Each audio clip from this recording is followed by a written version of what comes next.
Welcome, wanderer of the waking world. Lay down your thoughts and step softly into the realm between dreaming and remembering. Tonight's story weaves together two seekers of the soul, Carl Gustav Jung, the cartographer of the collective unconscious, and Alan Watts, the philosopher-entertainer who danced between East and West. Together and apart, they circle the great mystery of consciousness, one mapping its depths with careful precision, the other laughing at the very notion of maps. As you settle into bed, let the rhythm of my voice carry you closer to sleep, one idea at a time. Relax as we explore how these two minds approach the nature of self, one seeing the ego as a necessary vessel for integration, the other discovering it as a playful illusion to be dissolved. Their dialogue, whether spoken or across time, illuminates the vast territories of human consciousness. If you enjoy these quiet tales of psychological dialogue and wonder, press the like button and subscribe to join me on future journeys through the conversations between great minds. Tell me in the comments which psychological relationship intrigues you most, the mentor and student, the collaborators, the friendly rivals, and together we'll explore them in nights to come. Now, let the world fade. Drift with me through the intertwining paths of Jung and Watts as we wander between their visions and listen to the echoes where their insights meet and part. In the autumn of 1948, Carl Gustav Jung sat in his study at Bollingen, the stone tower he had built with his own hands beside the upper lake of Zurich. He was 73 years old, his face deeply lined with the maps of decades spent exploring the human psyche. Before him lay manuscripts and correspondence from around the world, letters seeking wisdom, asking questions about the shadow, the anima, the process of individuation. Jung had spent his life constructing an elaborate psychology of the unconscious, a system of symbols and archetypes that he believed could guide human beings toward wholeness. He had quarried stones from the earth and raised them into walls, just as he had quarried symbols from dreams and raised them into a psychology. Everything in Jung's world suggested structure, depth, foundation. The tower at Bollingen was not merely a retreat, but a statement about the soul that it required careful building, stone upon stone, layer upon layer, a slow descent into the collective unconscious, and an equally careful ascent toward integration. That same year, across the ocean, a young man named Alan Wilson Watts was preparing to leave the United States for a brief return to England. He was 33 years old, half Jung's age, and his life could not have been more different in texture and temperament. Where Jung built towers, Watts built nothing permanent. Where Jung descended into depths, Watts preferred to float on surfaces, not because he was shallow, but because he understood that the surface and the depth were one. Watts had recently completed his studies at an Episcopal seminary and had been serving as an Anglican priest, though already the constraints of institutional religion were chafing against his expanding understanding of Eastern philosophy. He was beginning to write and speak publicly about Zen Buddhism, about the nature of consciousness, about the playful spontaneity that he believed lay at the heart of existence. The two men never met face to face, though they moved through some of the same intellectual circles. Jung, the elder statesman of depth psychology, had established analytical psychology as a legitimate field of study, complete with institutes, training programs, and a vast body of published work. Watts, the younger provocateur, would spend his life resisting exactly this kind of institutionalization, preferring lectures and radio broadcasts to academic positions, choosing accessibility over scholarly prestige. Yet they were. both addressing the same fundamental question that has haunted human beings since we first achieved the strange blessing and curse of self-awareness. What is this thing we call the self? What is the ego, this sense of being a separate individual moving through time and space? And how do we reconcile our small individual consciousness with the vast mystery that surrounds and permeates us? To understand how their answers diverged, we must first understand how each man arrived at his questions. Jung's path toward psychology was marked by a profound encounter with his own unconscious, a descent that nearly destroyed him but ultimately became the foundation of his life's work. Watts's path was marked by a series of insights into the artificial nature of boundaries, moments of clarity in which the solid walls between self and world became transparent, revealing a seamless continuity that required no descent because it recognized no separation. Jung was born in 1875 in Keswil, Switzerland, into a world of Christian theology and Swiss precision. His father was a rural pastor, a man who struggled with faith and melancholy, and his mother was a complex woman who seemed to inhabit two different personalities. From his earliest years, Jung sensed that beneath the rational surface of life lay strange currents, irrational forces that broke through in dreams, visions, and disturbing intuitions.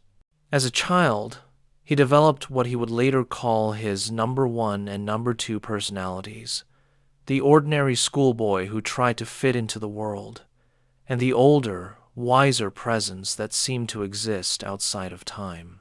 This early bifurcation of consciousness planted the seeds for Jung's later understanding of the psyche as composed of multiple layers, multiple voices, a parliament of selves, rather than a simple unity.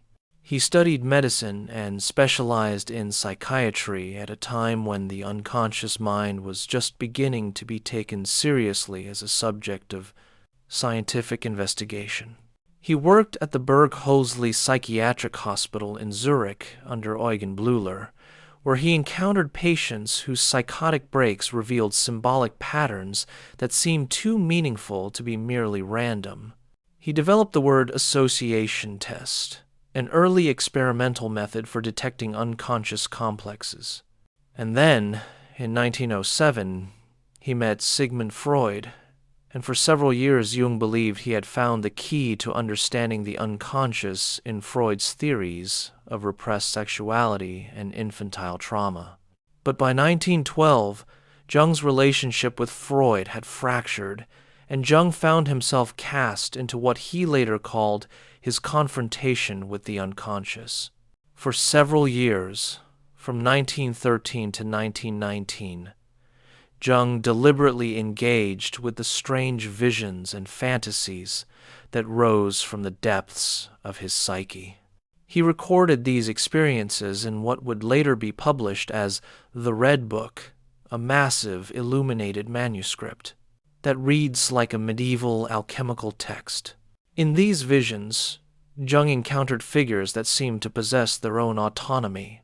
Philemon, an old man with the wings of a kingfisher who became Jung's spirit guide, Salome and Elijah, the terrible figure of Abraxas.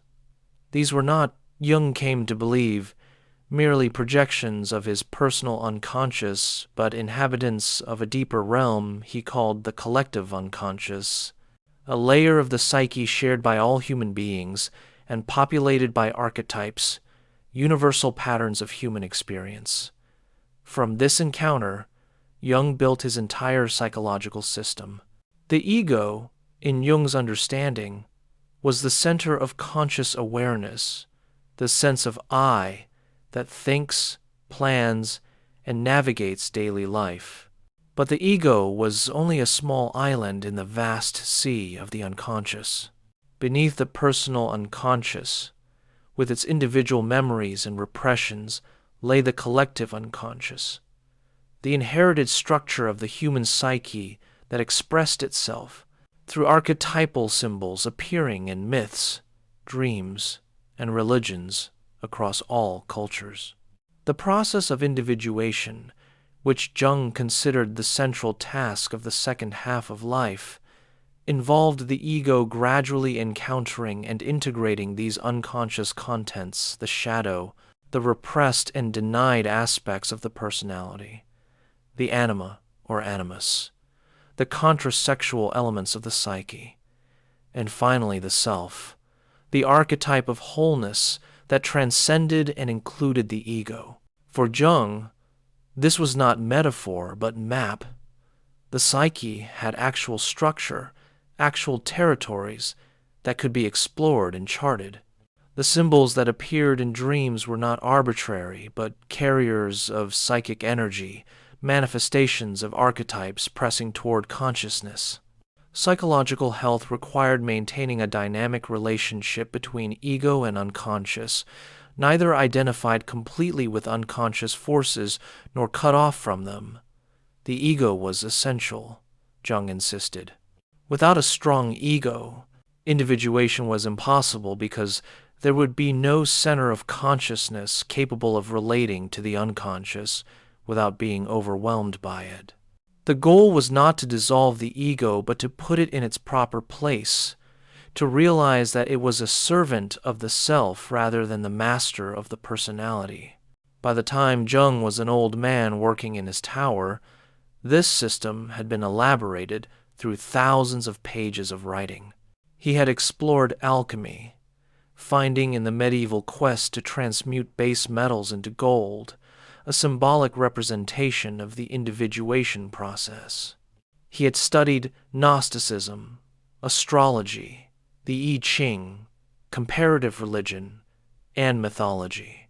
He had developed detailed theories of psychological types, of synchronicity, of the transcendent function that mediated between conscious and unconscious.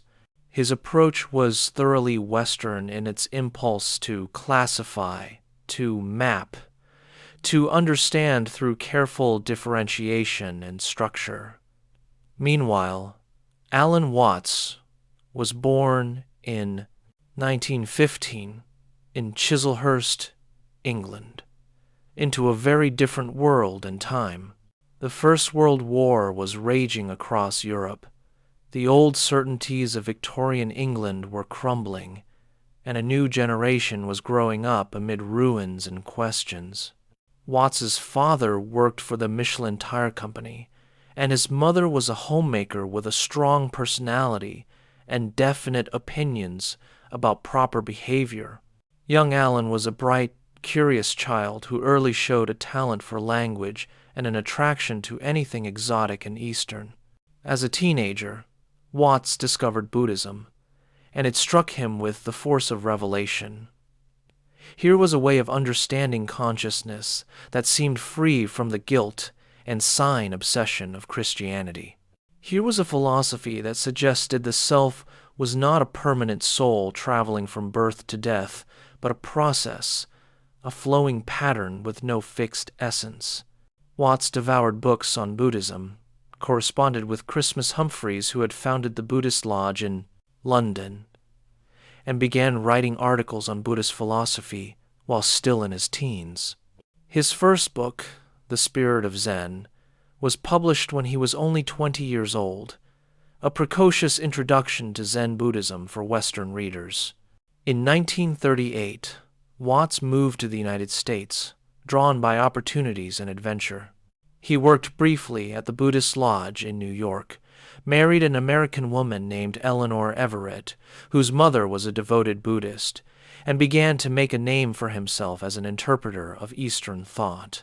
But then, in a move that baffled many of his friends, Watts decided to attend seminary and become an Episcopal priest. Why would someone devoted to Buddhism enter Christian ministry?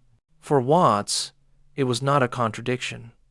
He saw Christianity and Buddhism as different languages for similar insights, and he was fascinated by Christian mysticism, particularly the theology of the Incarnation, which suggested that the divine and human were not separate, yet the institutional structure of the church proved incompatible with Watts's temperament and evolving understanding.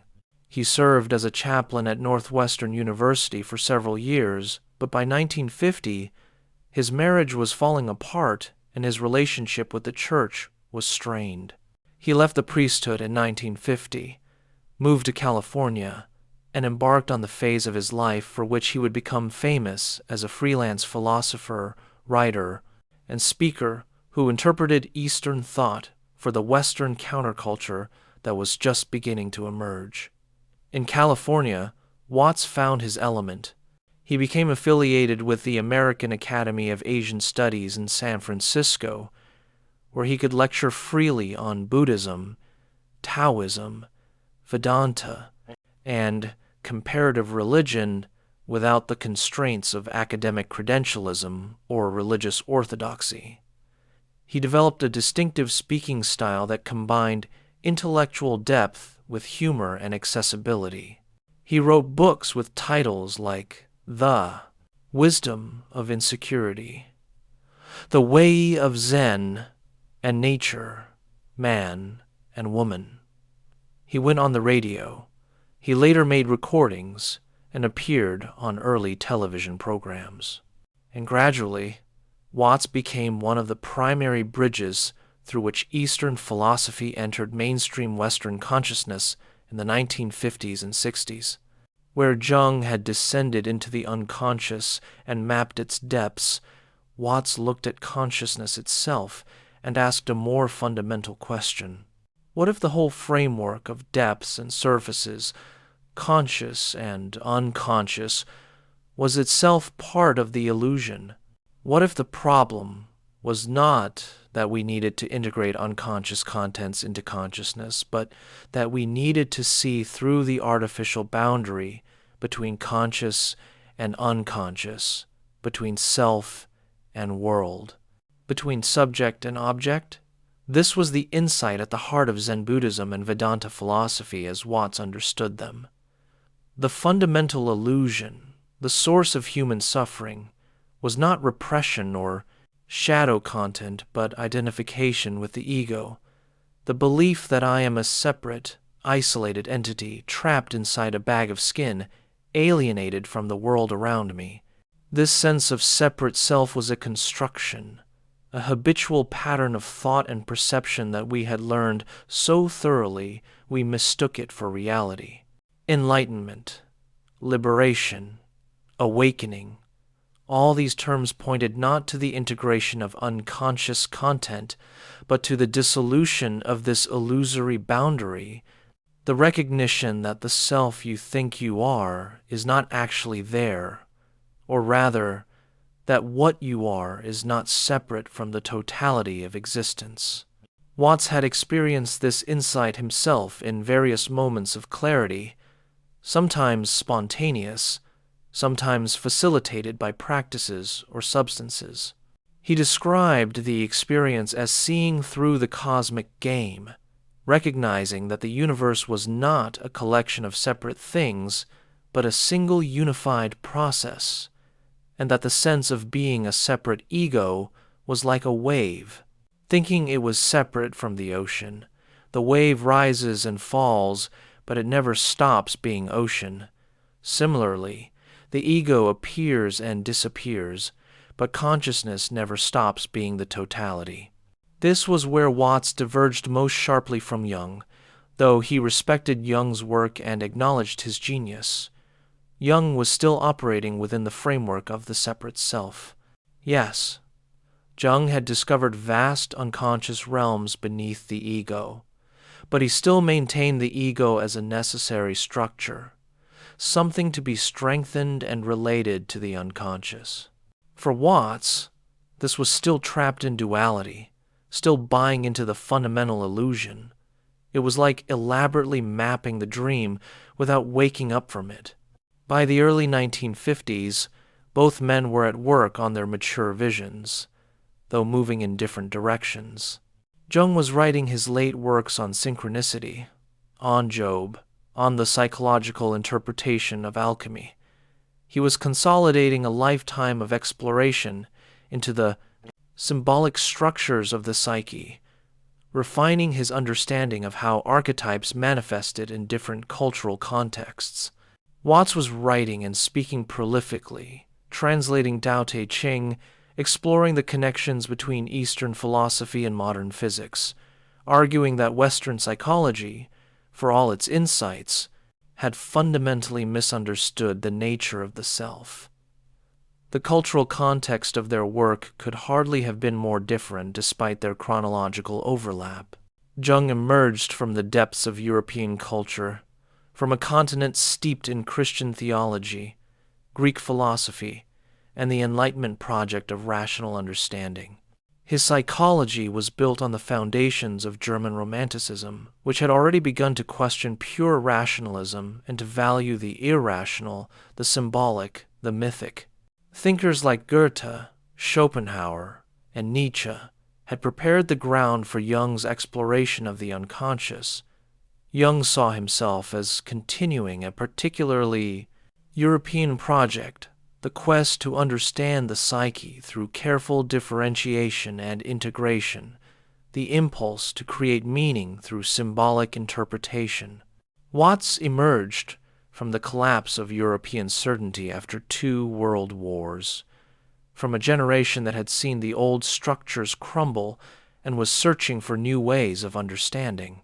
He was part of the post-war opening to Asian thought that occurred in Europe and America, when suddenly Buddhist texts were being translated, Hindu teachers were visiting the West, and young people were questioning whether Western rationalism and Christianity had all the answers. Watts belonged to a generation skeptical of grand systems and institutions, attracted instead to direct experience and spontaneity. Jung had read widely in Eastern philosophy, particularly Chinese texts like the I Ching and The Secret of the Golden Flower, which he had written commentaries on. He recognized the value of Eastern wisdom, but approached it as a Western psychologist, looking for how it mapped onto his understanding of the unconscious. Jung worried about Westerners adopting Eastern practices wholesale without understanding them psychologically. He argued that Westerners needed to develop their own relationship to the unconscious, rather than borrowing Eastern methods that had developed in very different cultural contexts. Jung was suspicious of the Eastern emphasis on dissolving the ego because he felt Westerners had not yet developed strong enough egos to safely dissolve them. Watts, on the other hand, came to believe that the Western emphasis on ego development was itself the problem. Yes, he acknowledged, in a traditional Asian society where the individual was already deeply embedded in family and community structures, there might be a risk of weak ego development. But in the West, with its extreme emphasis on individualism, the problem was exactly the opposite: a hypertrophied ego, an over-identification with the separate self that needed not strengthening but seeing through. These 2 men, then, approached the mystery of consciousness from opposite directions. Jung descended into the depths and built upward, constructing a psychology of integration. Watts stayed on the surface and recognized it as inseparable from the depth, offering a philosophy of dissolution. Both claimed to be helping people toward liberation, toward a more authentic way of being. But their definitions of liberation diverged fundamentally. In the 1950s, as Watts's star was rising and Jung's life was entering its final phase, their approaches represented 2 different possible responses to modernity's crisis of meaning. Jung offered a path through complexity, yes.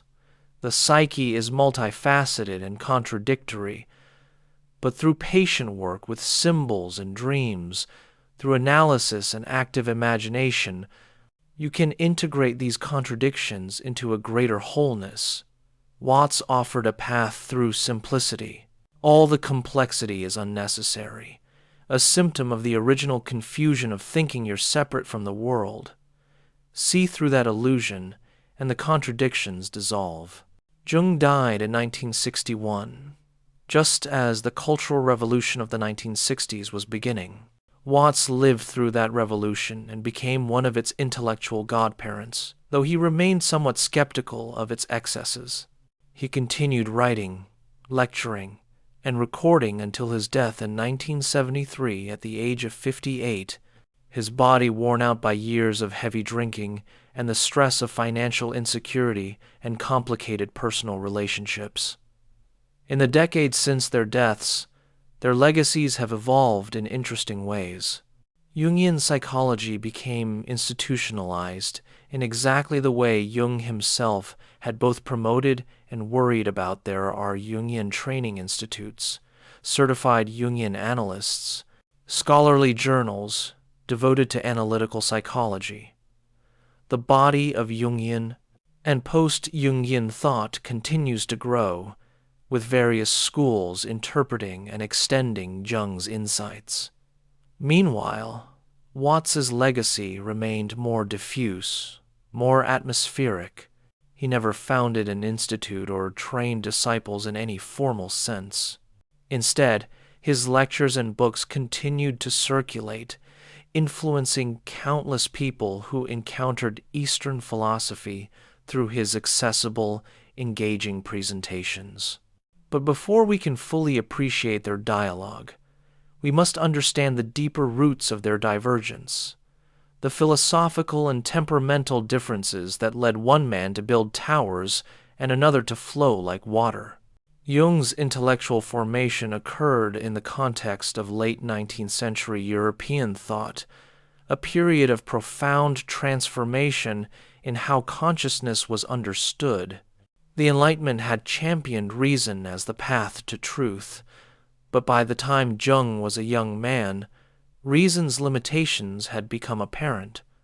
Romanticism had already mounted a counterattack, insisting on the value of emotion, intuition, and the non-rational dimensions of human experience. Philosophers like Schopenhauer had proposed that beneath the rational surface of consciousness lay a blind will, an irrational force driving human behavior. Nietzsche had announced the death of God and called for the transvaluation of all values, for human beings to create meaning rather than receive it from religious authority. Into this intellectual ferment came psychoanalysis, Freud's revolutionary proposition that much of mental life occurred outside conscious awareness and that neurotic symptoms were meaningful expressions of repressed desires. Jung's early work with Freud was exhilarating here. At last was a method for exploring the hidden dimensions of the psyche systematically. But Jung's break with Freud was equally important to his development, because it forced him to discover his own approach rather than remain a disciple. The confrontation with the unconscious that Jung underwent after his split with Freud was a dangerous passage. He experienced visions and inner dialogues that might have been diagnosed as psychotic if he had been anyone other than a successful psychiatrist with the self-awareness to observe his own process. But Jung approached these experiences not as symptoms to be eliminated, but as messages to be understood. He learned to engage with the figures that appeared in his visions as if they were autonomous personalities, asking them questions and receiving answers that surprised him, that seemed to come from beyond his conscious intentions. From this experience, Jung developed the technique of active imagination, a method of deliberately engaging with unconscious contents while maintaining conscious awareness. Unlike passive fantasy or mere daydreaming, active imagination involved a disciplined dialogue between ego and unconscious, allowing images and figures to emerge and interact while the ego observed and participated. This required a strong ego weak enough to let go of control, but strong enough not to be overwhelmed. Jung saw this as fundamentally different from the Eastern approach of meditation, which he understood as attempting to quiet the mind and dissolve the ego's activity. In active imagination, the ego remained present and engaged. Jung's exploration of mythology and comparative religion convinced him that the same symbolic patterns appeared across different cultures and time periods. The hero's journey, the great mother, the wise old man, the trickster, these figures appeared in the myths and fairy tales of peoples who had no contact with each other, suggesting that they arose from a shared layer of the psyche. Jung called these universal patterns archetypes, and he understood them as structuring principles of the collective unconscious, somewhat analogous to the instincts that structure behavior in animals. The archetype itself, Jung argued, was irrepresentable, an innate predisposition to form certain kinds of images and experiences. What we encountered were archetypal images, the particular cultural clothing that archetypes wore in specific contexts. The Great Mother archetype might appear as the Virgin Mary in a Christian culture, as Kali in Hindu mythology, or as an overwhelming ocean in a modern dream. The specific image varied, but the underlying pattern, the sense of an overwhelming feminine source of life and death, was universal. This understanding gave Jung a framework for interpreting symbols. A symbol, for Jung, was not an arbitrary sign, but a carrier of psychic energy, a living expression of unconscious content pressing toward consciousness. Dream interpretation involved amplification, the process of connecting a dream image to its wider symbolic context in mythology and cultural history. If you dreamed of a serpent, Jung would explore not just your personal associations with snakes, but the universal symbolic meanings, the serpent as symbol of transformation, of healing, of wisdom, of the dark chthonic powers of Earth. Crucially, Jung understood psychological development as a teleological process. It was moving toward something, namely, the realization of the self. The self, in Jungian terminology, did not mean the ego or the conscious personality. Rather, the self was the archetype of wholeness, the totality of conscious and unconscious, the center and circumference of the entire psyche. The self expressed itself through symbols of wholeness, the mandala, the divine child, the union of opposites.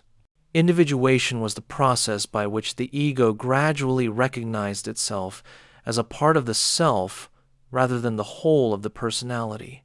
This process typically occurred in stages. The first half of life, Jung believed, was properly devoted to ego development, establishing an identity, a career, a family, a place in the social world. But around midlife, the psyche shifted its priorities. What had worked in youth no longer satisfied. People experienced a crisis of meaning, a hunger for something deeper.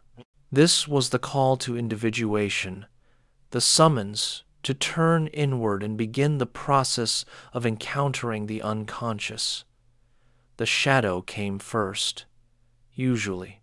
The shadow contained all the aspects of ourselves we had repressed or denied to maintain our ego identity and social persona. For a person who identified as nice and agreeable, the shadow contained anger and aggression.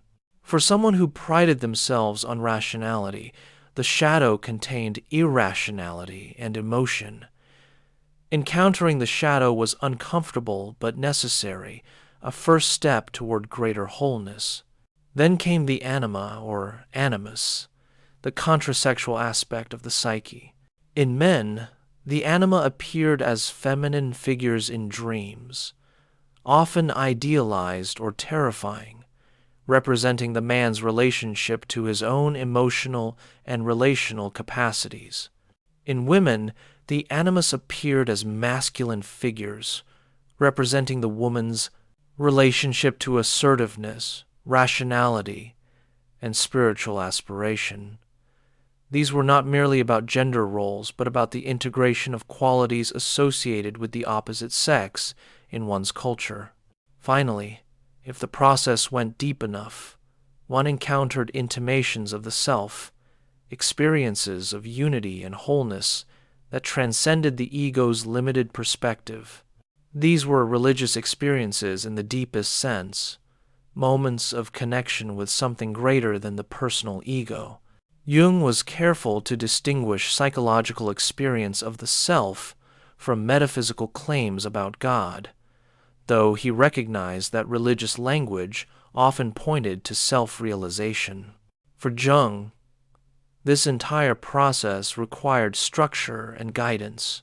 He developed analytical psychology as a method with specific techniques: dream analysis, active imagination, amplification through mythological parallels, attention to synchronistic events. He trained analysts who could guide others through this process. He wrote extensively to create a conceptual framework that could orient people in the confusing territories of the unconscious. The ego, in this framework, was indispensable. Without a coherent ego, there was no one to conduct the analysis, no center of consciousness that could relate to unconscious contents without being overwhelmed. Jung had seen too many cases of psychosis, of people whose egos had been flooded by unconscious material to romanticize ego dissolution. He distinguished between the healthy regression that could lead to renewal and the pathological regression that led to psychotic decomposition. This was Jung's great project as he built his tower and wrote his books to create a Western psychology of transformation that honored the reality of the unconscious without dissolving into mysticism or losing scientific rigor. He wanted to chart the territories of the soul with the same precision that anatomists had charted the body.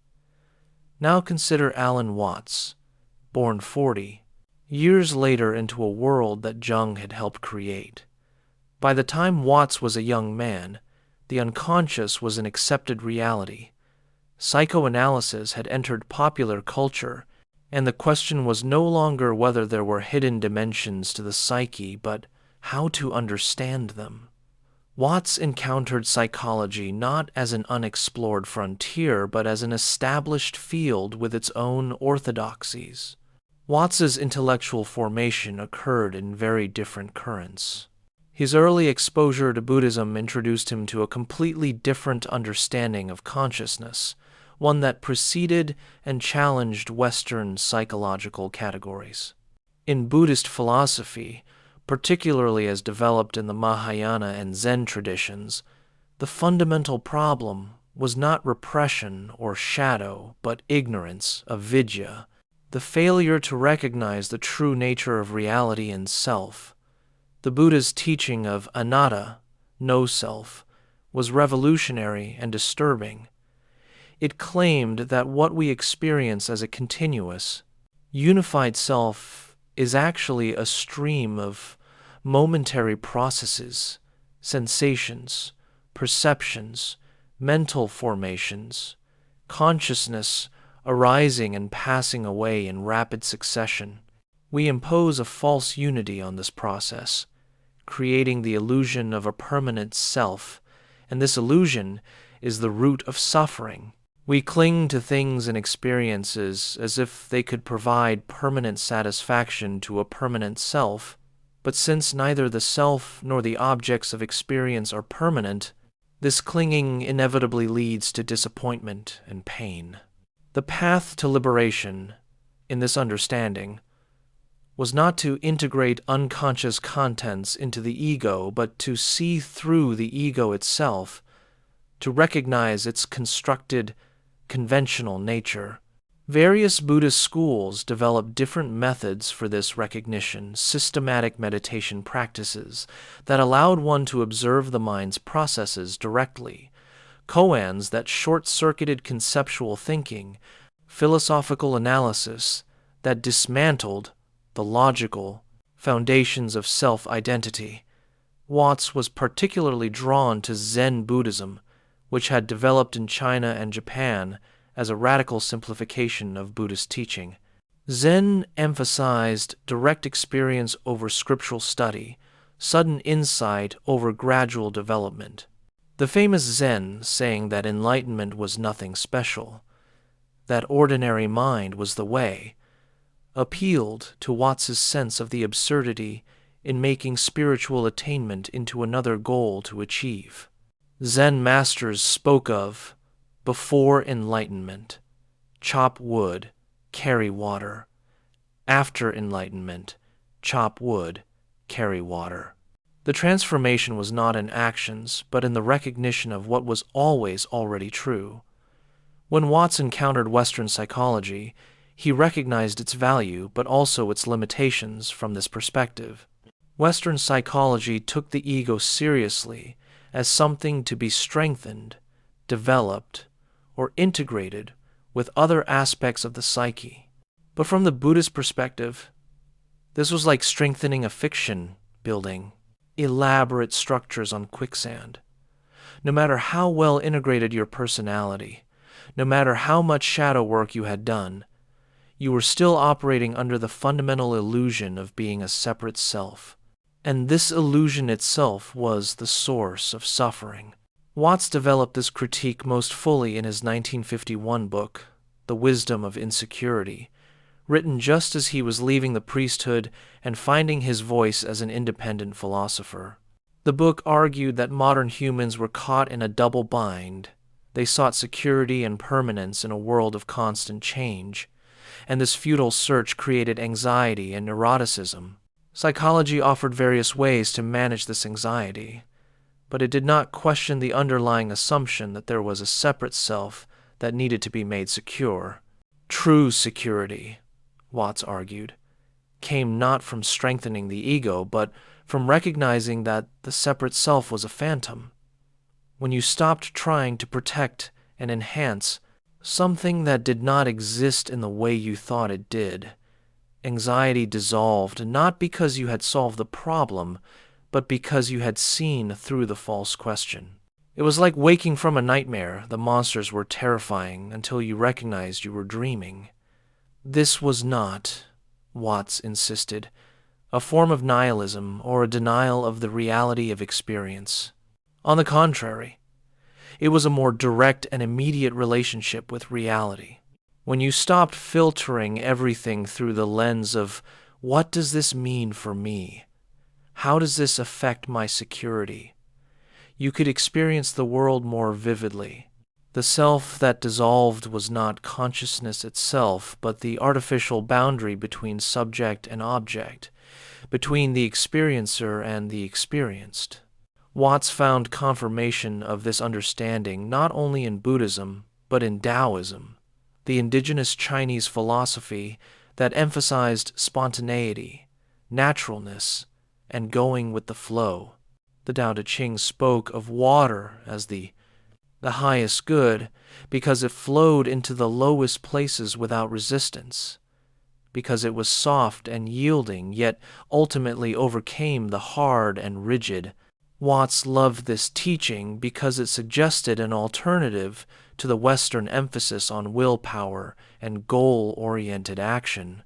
Instead of trying to force yourself to be something you were not, you could relax into what you already were, allow your nature to express itself spontaneously. This brought Watts to his understanding of life as play rather than work, as a dance rather than a journey toward a goal. Western culture, including Western psychology, was obsessed with getting somewhere, becoming something, achieving goals. But what if life was not actually going anywhere? What if the point was not in some future moment of achievement, but in the present moment itself? Watts loved the Sanskrit concepts of Leela and Maya, the divine play, the cosmic game, which suggested that the universe was not serious business but a kind of cosmic entertainment, God playing hide and seek with himself.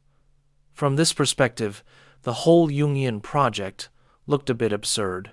All this careful mapping of the unconscious, all these stages and phases of individuation, all this serious work, it was like taking a game so seriously that you forgot it was a game. Yes, the symbols and archetypes Jung had discovered were real in a sense, but they were part of the play, part of the cosmic theater, not destinations to reach or contents to integrate. Yet Watts was not simply dismissive of depth psychology. He recognized Jung as a figure who had genuinely explored the symbolic and mythological dimensions of consciousness, who had not reduced everything to mechanistic causation or repressed sexuality as Freud had. Watts acknowledged that for many Westerners, some engagement with their psychological dynamics was necessary before they could make use of Eastern practices. You could not meditate your way out of a severely traumatized psyche without first addressing the trauma psychologically. But Watts worried that Western psychology, including Jung's analytical psychology, could become a substitute for genuine spiritual transformation, a way of endlessly analyzing and interpreting experience without ever seeing through the fundamental illusion. He had encountered too many people who had been in analysis for years, who could talk eloquently about their dreams and shadows and complexes, but who were still fundamentally identified with their separate ego, still caught in the drama of self-improvement. This concern grew stronger as Watts moved to California in the 1950s and became part of the emerging counterculture. He saw young people drawn to Eastern spirituality, to Zen and yoga and meditation, but often approaching these practices with a Western goal-oriented mindset, trying to achieve enlightenment as if it were another item on a to-do list. And he saw psychotherapy becoming a cultural institution, something people did endlessly without necessarily transforming their fundamental understanding. In his lectures and writings, Watts developed a distinctive style that attempted to short-circuit the analytical mind and point directly to the insight he was trying to convey. He used humor, paradox, and repetition, circling around the same points from different angles. He was deliberately unsystematic, refusing to build the kind of elaborate theoretical framework that Jung had constructed. To create a system, Watts believed, was to solidify and conceptualize something that was inherently fluid and experiential.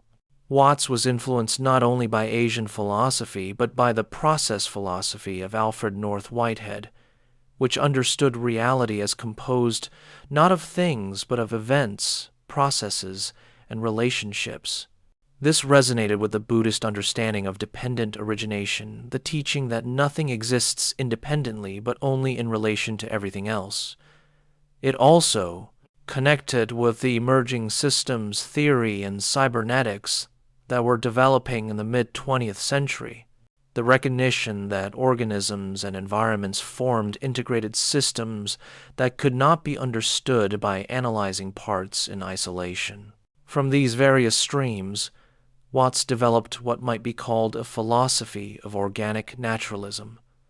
Human consciousness was not separate from nature, but a manifestation of nature's inherent awareness.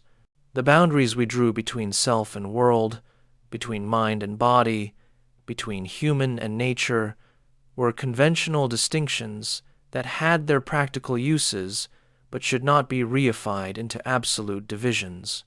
When you traced any of these boundaries carefully, they dissolved into gradients and continuities. This understanding led Watts to be skeptical of all dualisms, including the fundamental Jungian dualism of conscious and unconscious. For Jung, the conscious and unconscious were distinct realms that needed to be related and integrated. For Watts, this distinction was itself part of the problem. Consciousness was not divided into conscious and unconscious regions, but was a unified field that we artificially separated through our linguistic and conceptual habits. What Jung called the unconscious was simply aspects of the total field that we were not attending to or had learned not to notice.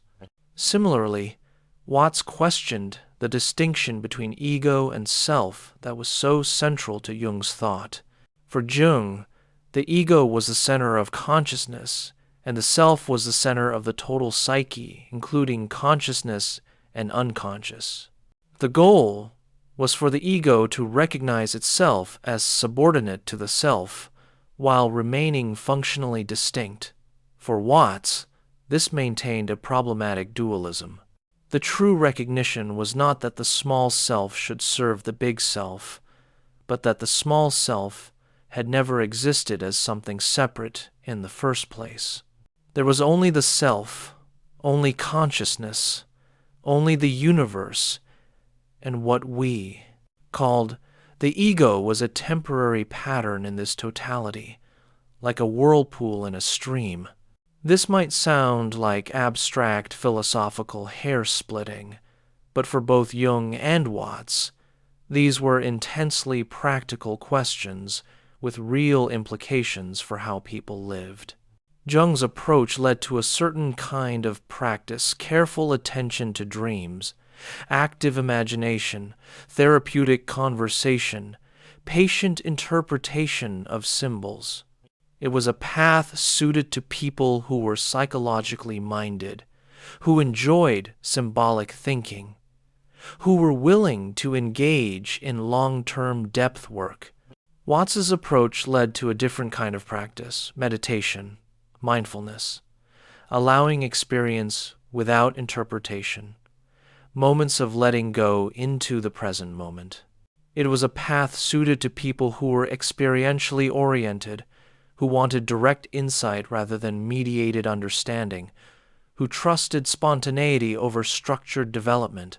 Yet both men were responding to the same cultural crisis, the loss of meaning in modernity, the sense of alienation and fragmentation that characterized 20th century Western life. Jung diagnosed this crisis as a loss of connection with the archetypal foundations of the psyche, a cutting off from the symbolic and mythological dimensions that had given life meaning in traditional cultures. The solution was to rediscover these dimensions individually through depth psychology, to forge a new relationship with the collective unconscious appropriate to modern consciousness. Watts diagnosed the same crisis differently. The problem was not loss of connection with archetypal depths, but over-identification with the separate ego, the sense of being an isolated subject in a dead, mechanical universe. This alienation was produced by certain habits of thought and perception that could be unlearned. The solution was not to journey into symbolic depths, but to recognize the wholeness that was always already present, the seamless continuity of self and world. As we enter more deeply into the comparison of their specific ideas and methods, keep in mind that both men were attempting to respond to genuine human suffering, to offer paths toward greater freedom and authenticity. Their disagreements were not academic but existential, not abstract but practical. They represented two different bets about the nature of consciousness and the path to liberation. To understand the dialogue between Jung and Watts more deeply, we must examine specific areas where their approaches diverged and converged. Let us begin with their different understandings of the ego and the nature of selfhood, then move through their approaches to symbols and mythology, their views on psychological practice and transformation, and finally their broader visions of human nature and liberation.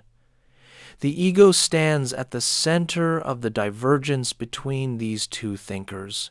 For Jung, ego development was the primary task of the first half of life and remained essential. Throughout the individuation process, the ego was the center of consciousness, the sense of I that thinks, chooses, and acts. Without a stable ego, There could be no coherent personality, no consistent way of relating to the world. Jung had seen too many cases of ego fragmentation in psychotic patients to romanticize ego dissolution. In Jung's framework, the ego emerged gradually in childhood as the infant differentiated itself from its surroundings and developed a sense of being a separate person. This process of ego formation was natural and necessary, though it could go wrong in various ways. An overly rigid ego, identified entirely with conscious intentions and cutting itself off from the unconscious, produced neurosis and one-sidedness. An overly weak ego, unable to maintain boundaries or resist unconscious influx, produced psychotic episodes or possession by complexes.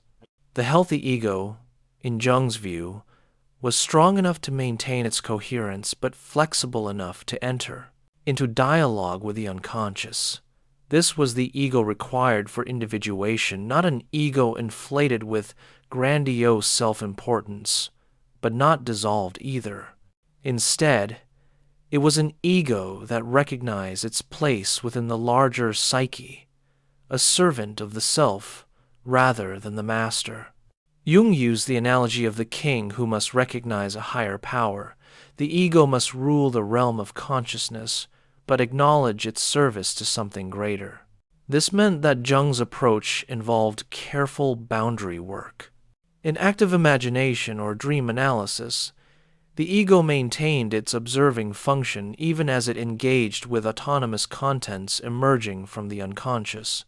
The ego did not merge with these contents, but related to them, conversed with them, gradually understood their meaning.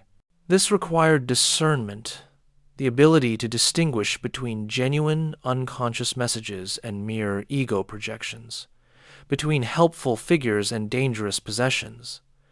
Jung worried explicitly about what he saw as the Eastern goal of ego dissolution. In his commentary on The Secret of the Golden Flower, a Chinese alchemical text, Jung praised the sophisticated understanding of consciousness in Eastern traditions, but warned Western readers against trying to dissolve their egos prematurely. Western consciousness, he argued, had developed over millennia toward greater ego strength and individuality. To simply abandon this development in favor of Eastern practices that assumed a very different starting point would be a kind of psychological regression, a flight from the hard-won achievements of Western consciousness. This concern was rooted in Jung's clinical experience.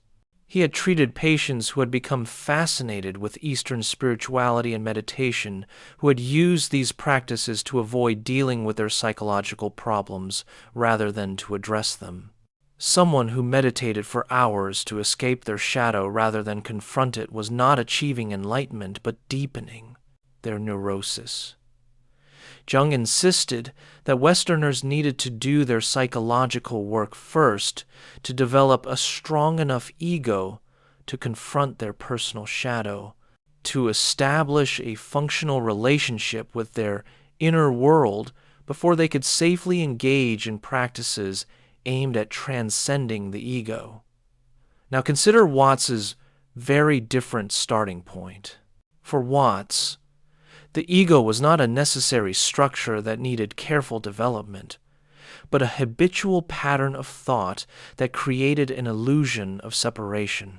The sense of being a separate self, an isolated subject peering out at an objective world, was not a developmental achievement, but a learned mistake, a case of mistaken identity. Watts pointed to the actual experience of the present moment. If you observed carefully, without imposing conceptual frameworks, what did you actually find? You found sensations, perceptions, thoughts, emotions, arising and passing away in a continuous stream. But where was the separate self that supposedly owned these experiences?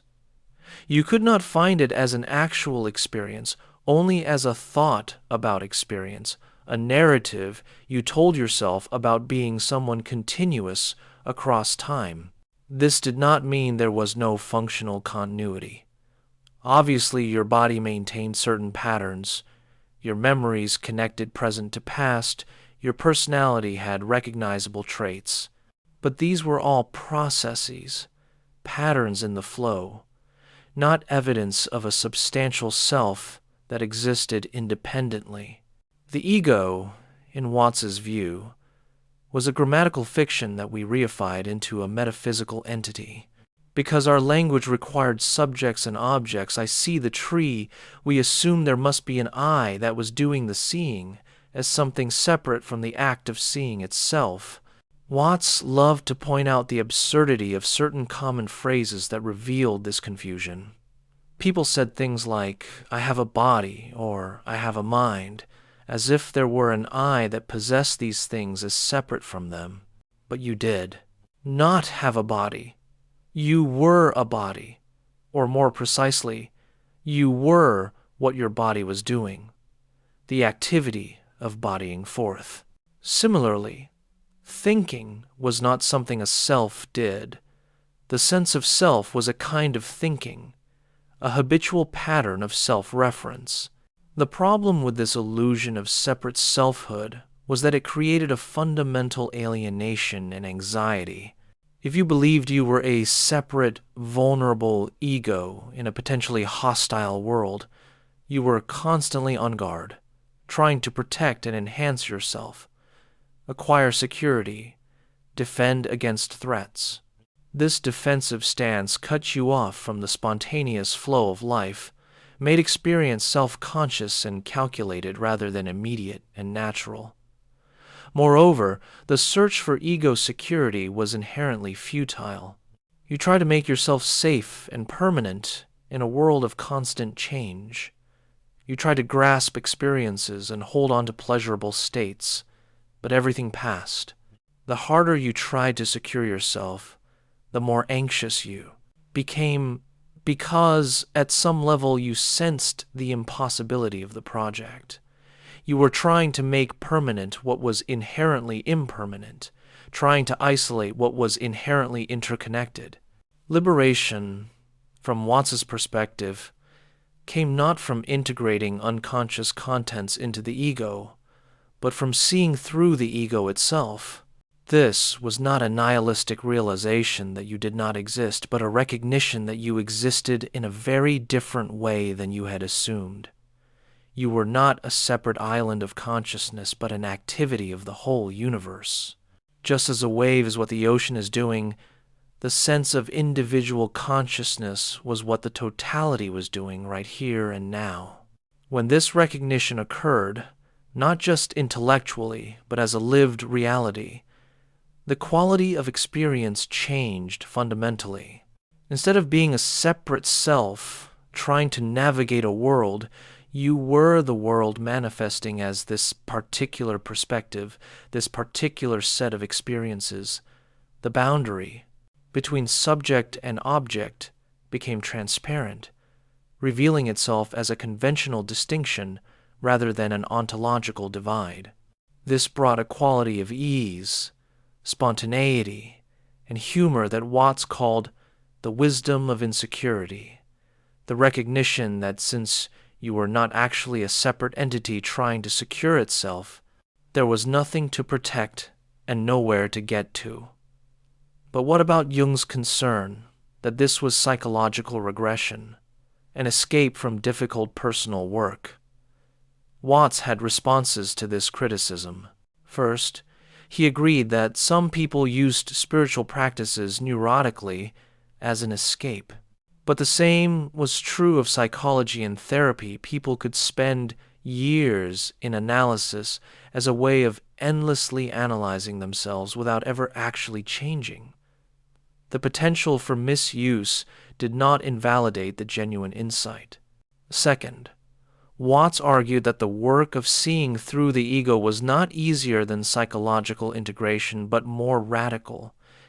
It was not avoiding the difficult work, but recognizing that a certain kind of work, the work of the separate self, trying to improve itself, was itself part of the problem. This did not mean there was nothing to be done, but that the doing had to come from a different source than ego willfulness. Third, Watts pointed out that the Eastern traditions had developed sophisticated understandings of psychological dynamics long before Western depth psychology. Buddhist Abhidhamma psychology, for instance, contained detailed analyses of mental factors, habit patterns, and the ways consciousness constructed its experience. These were not primitive or naive understandings, but mature philosophies that had been refined over millennia. They simply started from a different assumption about the nature of self. The dialogue between Jung and Watts on the nature of ego was not merely theoretical. It had profound practical implications. Consider a person suffering from depression. A Jungian approach might explore what archetypal themes were active in the depression, what aspects of the shadow or anima were being repressed, what message the unconscious was trying to convey through the symptom. The goal would be to bring unconscious contents into relationship with consciousness, to understand the depression symbolically, and find its place in the larger story of individuation. A Watts-influenced approach might instead question the whole framework of a depressed self. Who is it that is depressed? What is this I that claims to have depression? If you look closely at the actual present moment experience, you find various sensations, thoughts, and emotions. But where is the depressed entity that supposedly has these experiences? The recognition that the depressed self is a construct does not make the depression vanish magically, but it changes your relationship to it. Instead of being a depressed person trying to become an undepressed person, there are simply these present experiences, moment by moment, without the overlay of a continuous narrative self that needs to be fixed. Jung might respond that this approach risked denying the reality of suffering, floating above it in a false transcendence. Real depression involved genuine despair, genuine loss of meaning and vitality. To say it is just a construct might be true at some level, but did not help the person who was suffering.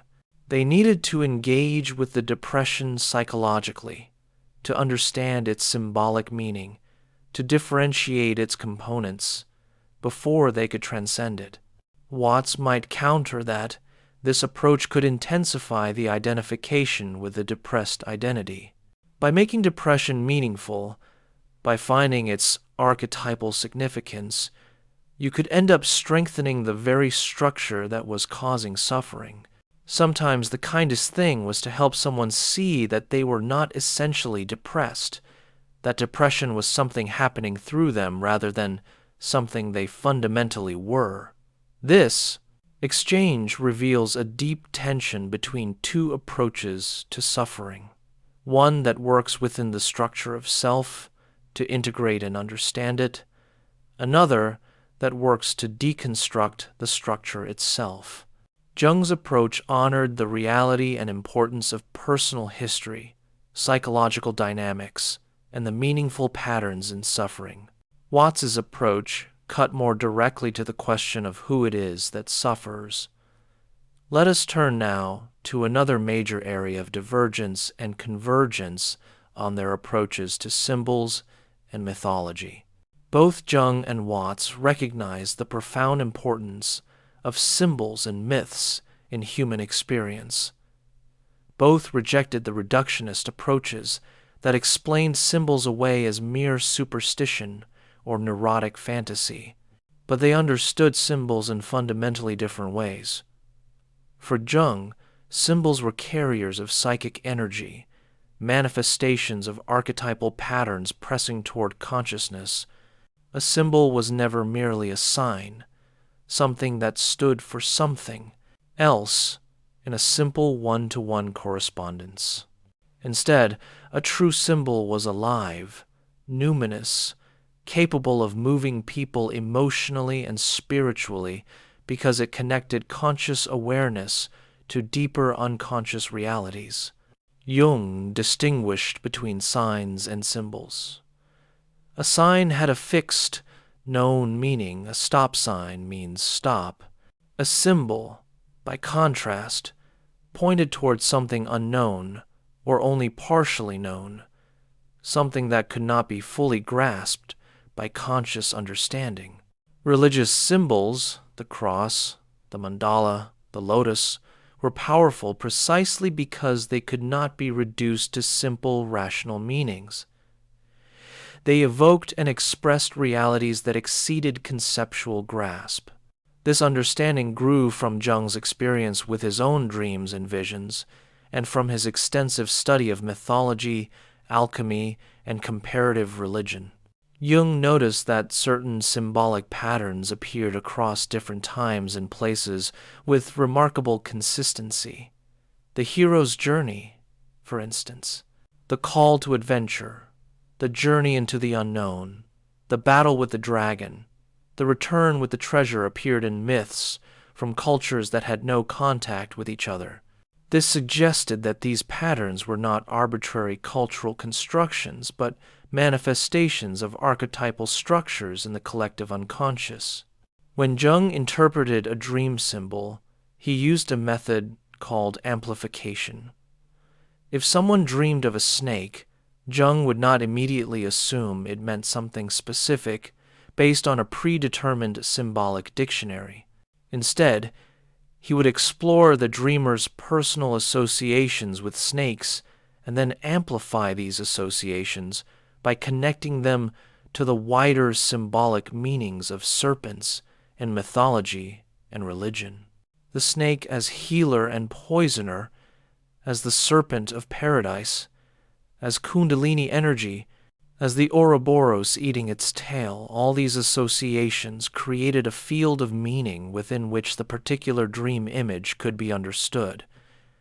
This method assumed that symbols had depth, that they connected the individual to transpersonal and archetypal realities.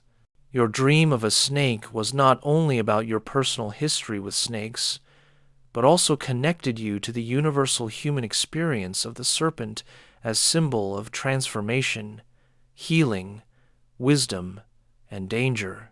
By amplifying the personal to the archetypal, you could understand what was trying to emerge from your unconscious into consciousness. Jung's approach to symbols was structural and systematic.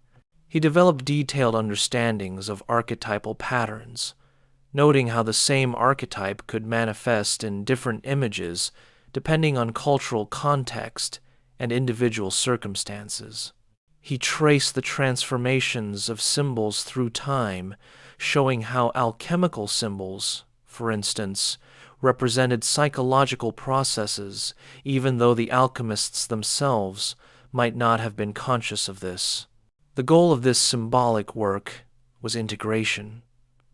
By understanding what symbols were, expressing, by bringing their meaning into consciousness, the split between conscious and unconscious could be healed.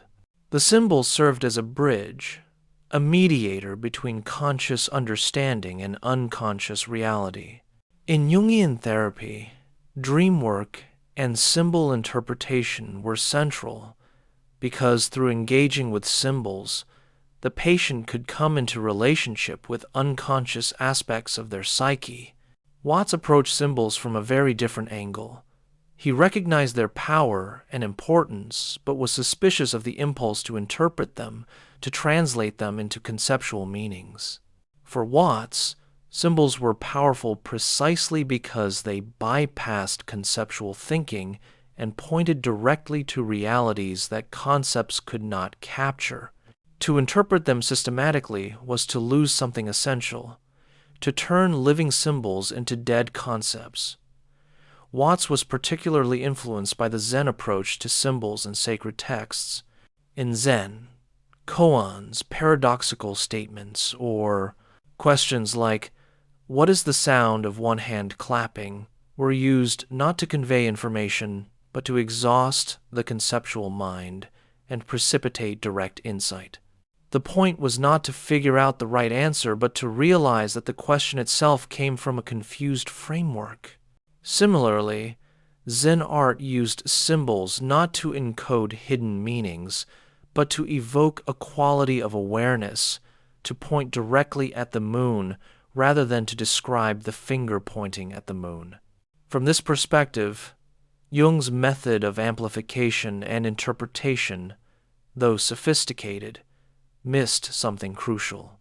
By connecting dream symbols to mythological parallels, by finding their archetypal significance, you were still operating within the conceptual mind, still treating the symbol as something to be understood rather than directly experienced. The symbol became an object of study rather than a doorway into non-dual awareness. Watts loved to point out that in many Asian languages, the same word meant both symbol and reality, because the distinction between them was seen as less absolute than in Western thought. A religious icon was not merely a representation of the divine, but a manifestation of it. To treat it as a symbol requiring interpretation was to miss its immediate presence. This difference played out in how each man approached religious and mythological traditions. Jung approached them as a psychologist, looking for the psychological realities that myths expressed. When he wrote about the Trinity, for instance, or about Job, he was not primarily interested in theological questions, but in what these religious symbols revealed about the structure of the psyche. The Trinity, with its emphasis on the number 3, expressed the psyche's tendency toward threefold differentiations, but also suggested the absence of a fourth element, which Jung connected to the shadow and the feminine principle excluded from the Godhead. This psychological reading of religion was revolutionary in its way, offering an alternative to both literalist belief and reductive dismissal. Myths and religious symbols were neither literally true nor merely false, but psychologically true, expressing real patterns in human experience. This allowed Jung to take religion seriously while remaining scientifically respectable, to honor the symbolic and mythological without requiring belief in supernatural claims. But Watts saw this psychological interpretation as a kind of colonization, a way of translating religious symbols into psychological language and thereby taming their radical implications. When the Buddha spoke of nirvana, the extinction of the ego illusion, Jung interpreted this psychologically as a symbol of the self, the archetype of wholeness. But this translation softened the teaching. The Buddha was not talking about integrating unconscious contents into a more complete personality structure, but about seeing through the entire framework of separate selfhood. Similarly, when Taoists spoke of Wu Wei, non-action or effortless action, Jung might interpret this as a symbol of allowing unconscious processes to unfold without ego interference. But for Watts, Wu Wei was not a symbol of anything else but a direct description of what life was like when you stopped trying to live it from the perspective of a separate self. It was not a psychological state to be achieved through ego-self dialogue, but the natural way of being when false identifications fell away. Watts was playful with symbols in a way that Jung rarely was. He enjoyed the humor and absurdity in religious stories, the way they often undercut themselves or revealed their own limitations. He loved Zen stories where the master gave ridiculous answers to serious questions, or where monks who took enlightenment too seriously were slapped or shouted at to break their pretensions. This playfulness reflected Watts's conviction that life itself was Leela, divine play, and that taking symbols too seriously was missing their essentially playful nature. Yet Watts also recognized that symbols could be skillful means, upaya in Buddhist terminology, tools that could point toward realization even though they were not themselves the realization. From this perspective, Jung's elaborate symbolic system, though Watts might see it as overly complex, could serve as such a skillful means for certain people at certain times. If working with Jungian symbols and archetypes helped someone develop psychological awareness and eventually see through their ego identification, then the system served its purpose, even if it was not the final truth. The difference between Jung and Watts on symbols reflected a deeper difference about the relationship between thinking and reality. Jung believed that careful, differentiated thinking about psychological realities was essential for consciousness to develop. The psyche required the light of consciousness to illuminate its contents, and this illumination happened through thinking, through interpretation, through conceptual understanding. Symbols were the language the unconscious spoke, but consciousness needed to translate that language into more explicit understanding. Watts questioned whether thinking about reality could ever truly reach reality itself.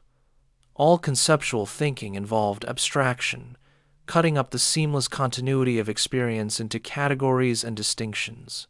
These abstractions were useful for practical purposes you needed to think in order to navigate daily life, but they were maps, not the territory. The danger was mistaking the map for the territory, believing that your concepts about reality were reality itself. This led to different attitudes toward psychological systems. Jung built an elaborate system, archetypes, complexes, functions, attitudes, the stages of individuation. This system was meant to orient people in the confusing territories of the unconscious, to provide a map that could guide exploration. Jung knew the map was not the territory, but believed a map was necessary for most people to explore safely and productively. Watts was deeply suspicious of all psychological systems, including Jung's, precisely because they could become another trap, another way of mediating experience through concepts rather than meeting it directly. He saw people who became Jungian in the way others became Freudian or Marxist, using the system as a lens through which they interpreted everything. This could become another ego defense, another way of maintaining intellectual control over experience rather than surrendering to it. Yet both men recognized that pure, unmediated experience was rare, if not impossible. Jung pointed out that even immediate perception was shaped by archetypal patterns, that you could not encounter reality without these structuring principles being active. Watts acknowledged that language and conceptual frameworks were necessary for human consciousness, that the goal was not to eliminate thinking, but to recognize its conventional, pragmatic nature rather than reifying it. Perhaps the deepest convergence between their approaches to symbols and mythology was their shared recognition that these dimensions of human experience could not be reduced to literal, rational meanings. Both men resisted the modern tendency to dismiss myth as primitive error or childish fantasy. Jung insisted that myths expressed psychological truths that remained valid regardless of their literal falsity. Watts argued that myths were poetic expressions of the ultimate non-dual reality, skillful means for pointing toward what could not be directly stated. Both men also recognized that modern humans suffered from a loss of mythological and symbolic literacy. Jung worried that Western rationalism had cut people off from the symbolic depths of the psyche, leaving them spiritually impoverished. Watts criticized the Western tendency to take things only literally, losing the ability to understand the metaphorical and symbolic dimensions of language. Both believed that reconnecting with myth and symbol was essential for psychological and spiritual health.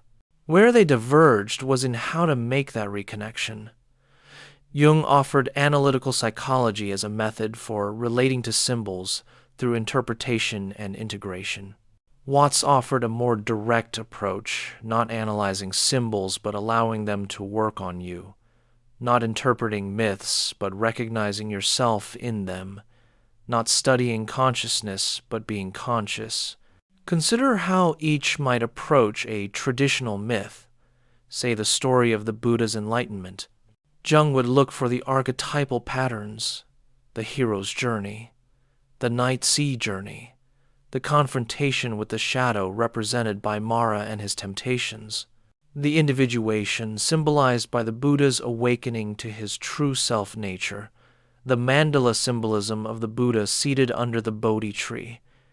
He would explore how this myth expressed universal patterns of psychological transformation, how it could guide modern individuals in their own individuation process. Watts would emphasize the specific content of the Buddha's realization that the self he thought he was did not exist in the way he had assumed, that all phenomena were empty of independent existence, that suffering arose from clinging to what was impermanent. He would point out that the Buddha was not integrating unconscious contents, but seeing through the entire framework of self and other, subject and object. The myth was not a symbol of something else, but a description, albeit in mythological language, of an actual shift in consciousness that was available to anyone. These different approaches reflected different understandings of what myths and symbols were ultimately about. For Jung, they were about the psyche, about psychological realities and the process of becoming whole. For Watts, they were about reality itself, about the nature of consciousness and existence, with the psyche being just one way of talking about these larger questions. Let us now examine their approaches to psychological practice and transformation more directly. How did each man understand the process of change, of liberation, of becoming more fully human? What methods did they employ or recommend, and what was the goal of these methods? Jung's approach to psychological practice was centered on the therapeutic relationship and the interpretation of unconscious material. In Jungian analysis, the patient brought dreams, fantasies, and active imagination experiences to sessions, and together with the analyst, worked to understand their meaning. The analyst served as a guide who had already done significant work on their own unconscious and could help the patient navigate theirs. The therapeutic relationship itself was understood as a container for transformation, a temenos, or sacred space, in which the patient could safely explore difficult material. Jung emphasized the importance of the transference, the unconscious projections the patient made onto the analyst. These projections were not mere distortions to be cleared away, but valuable material that revealed the patient's relationship to archetypal images, the wise old man, the great mother, the hero. By working through the transference, the patient could gradually withdraw these projections and develop a more conscious relationship to the archetypes. Jung insisted that the analyst could not lead the patient anywhere they had not gone themselves. This was why Jungian training required extensive personal analysis. The analyst needed to have confronted their own shadow, worked with their own dreams, experienced the depths of the unconscious firsthand. Only then could they serve as a genuine guide rather than a technical expert applying methods mechanically. The goal of Jungian analysis was not symptom relief, though that often occurred, but individuation. This was a lifelong process of becoming more fully oneself, more integrated, more conscious. It involved withdrawing projections, integrating shadow material, developing a relationship with the anima or animus, and gradually coming to recognize the self as the center and circumference of one's being.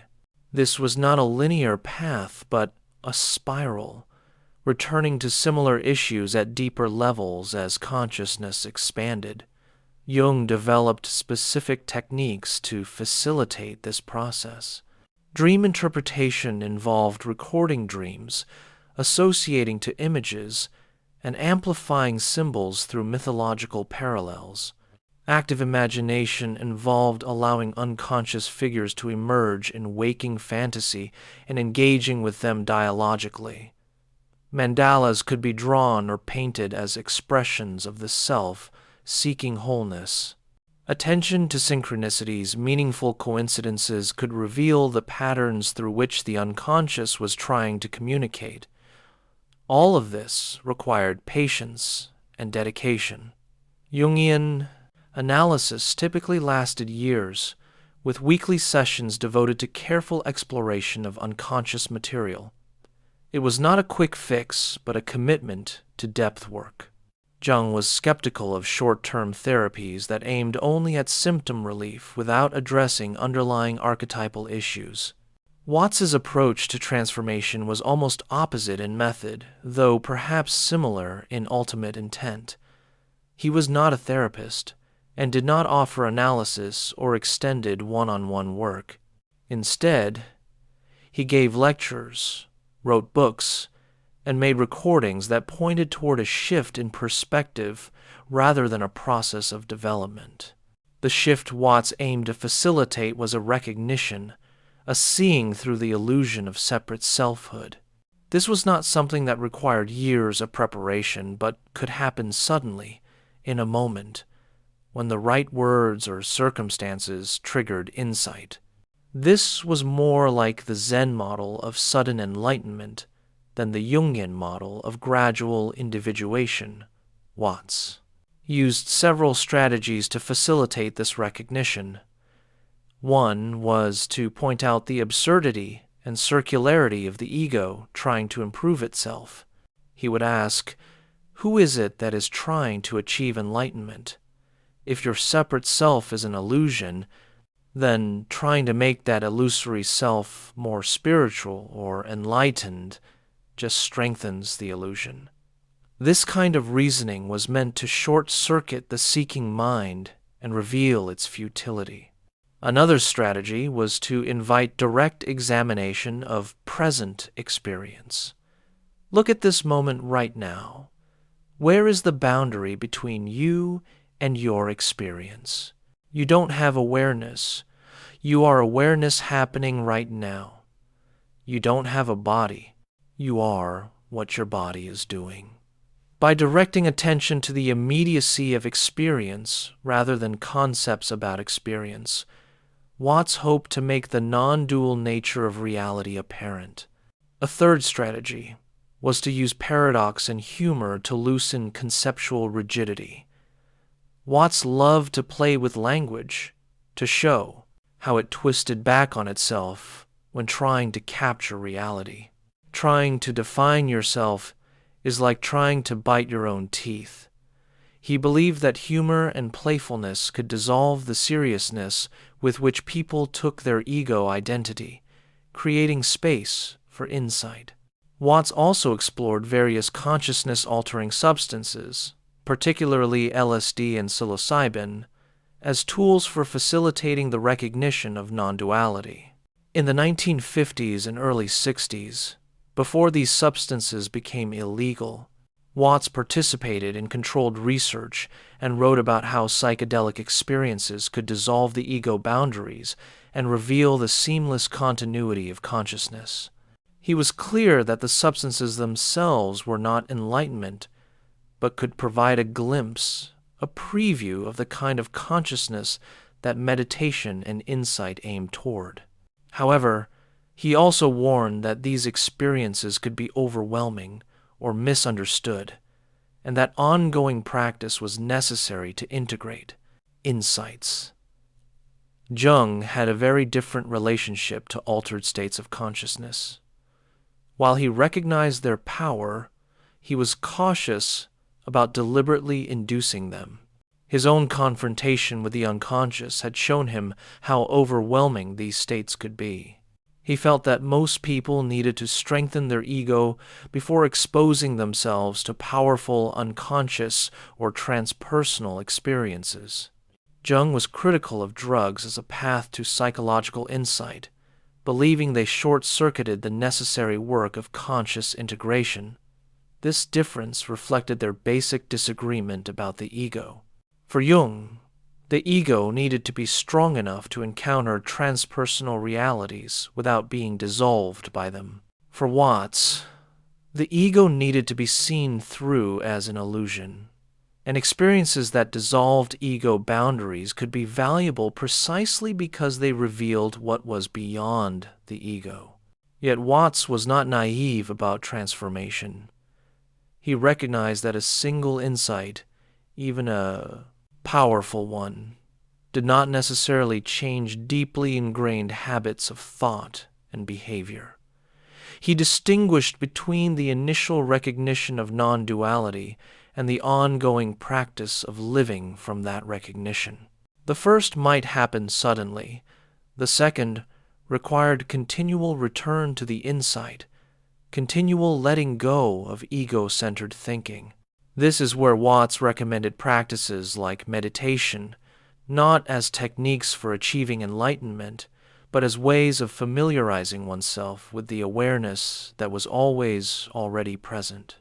Meditation in the Zen tradition was not concentration or achieving special states, but simply sitting, simply being present without trying to get anywhere.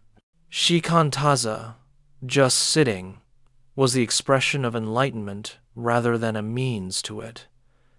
Jung was ambivalent about meditation as a practice for Westerners. He saw its value but worried it was being adopted without understanding its cultural context. Eastern meditation practices assumed a social structure in which the individual was embedded in family, community, and tradition. Western individualism created a very different starting point, one in which people were already too disconnected from collective structures. For Westerners to practice meditation might risk deepening this disconnection rather than healing it. Moreover, Jung felt that Western consciousness had developed toward greater differentiation and individuality, and that this development should not be simply abandoned in favor of Eastern approaches aimed at transcending individuality. Instead, Westerners needed to develop their own practices appropriate to their psychological starting point, practices that honored the individual while reconnecting them to transpersonal dimensions. This was part of what Jung aimed to provide through active imagination and dream work, a Western approach to transformation. Watts responded that Jung's concern about Westerners adopting Eastern practices was patronizing and assumed Easterners and Westerners were fundamentally different in ways they were not. Human consciousness was human consciousness, East or West. The illusion of separate selfhood was not a Western problem but a human problem, and practices that addressed it could work across cultures. Moreover, by the time Watts was writing, the distinction between East and West was already breaking down. Western physics was converging with Eastern philosophy. Western psychology was discovering insights that Buddhists had articulated centuries earlier, and young Westerners were successfully practicing meditation and experiencing its benefits. The dialogue on practice and transformation reveals both men grappling with how to help people who were suffering and seeking meaning. Jung offered a structured, gradual path suited to people who were psychologically minded and willing to engage in long-term depth work. Watts offered a more direct pointing that could precipitate sudden shifts, but might not, provide ongoing support for integration. In contemporary therapeutic practice, both approaches have their adherents and applications. Jungian analysis continues as a distinct modality, particularly suited for people in midlife crises or dealing with questions of meaning and identity. Mindfulness-based therapies, influenced by Buddhist meditation and Western psychology, have become mainstream, offering tools for working with anxiety, depression, and stress by changing one's relationship to thoughts and emotions rather than trying to eliminate them. Perhaps most interesting is how these two approaches have influenced each other. Some Jungian analysts have incorporated mindfulness and meditation into their work, recognizing that present moment awareness can complement depth psychological understanding. Some meditation teachers have recognized the value of psychological work for addressing personal trauma and developmental issues that meditation alone might not resolve. The division between gradual development and sudden insight has softened as practitioners recognize that both have their place. Let us turn finally to their broader visions of human nature and the goal of human life. What did each man see as the fundamental nature of human beings, and what did he consider the highest human possibility? For Jung, human beings were fundamentally psychological and spiritual creatures whose primary task was to become conscious.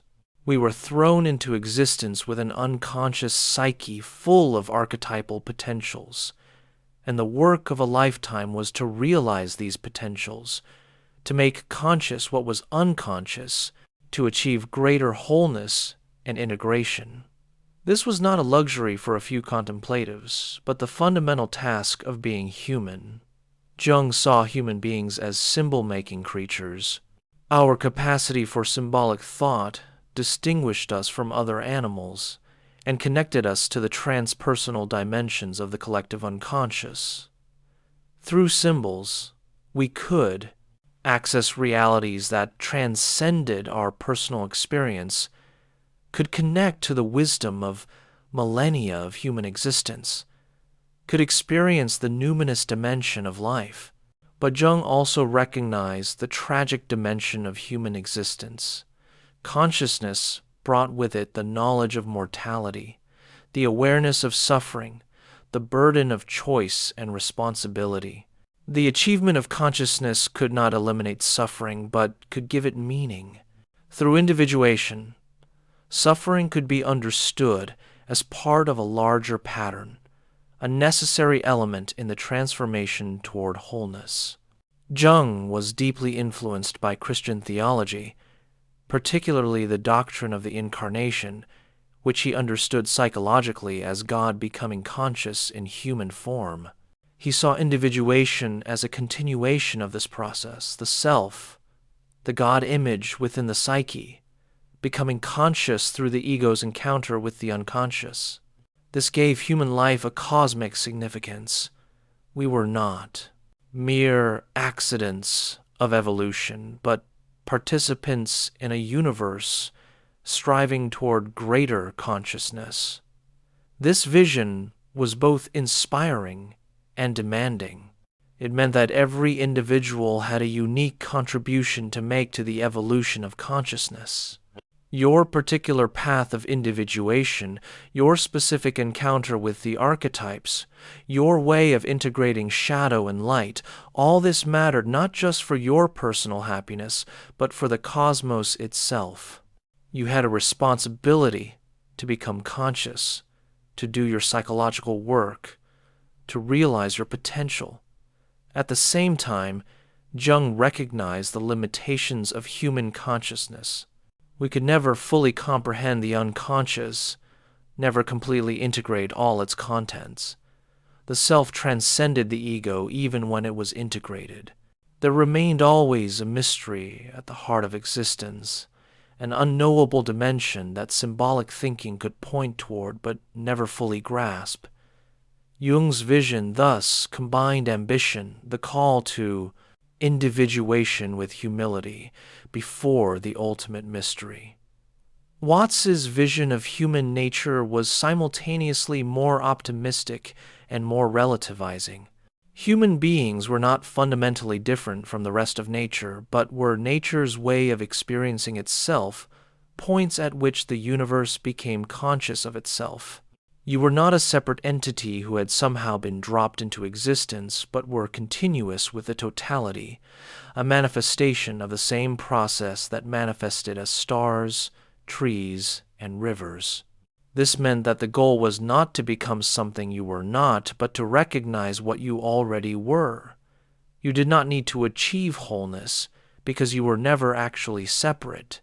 The sense of separation was an illusion, powerful and convincing, but ultimately empty. When you saw through this illusion, what remained was not a perfected individual self, but the recognition that there had never been a separate self to perfect. Watts loved to use analogies from nature to convey this vision. Just as a wave is what the ocean is doing, just as an apple is what the apple tree is doing, you are what the universe is doing right here and now. You do not have a separate existence independent of the totality any more than a wave has independent existence apart from the ocean. Recognizing this did not diminish your individuality, but contextualized it.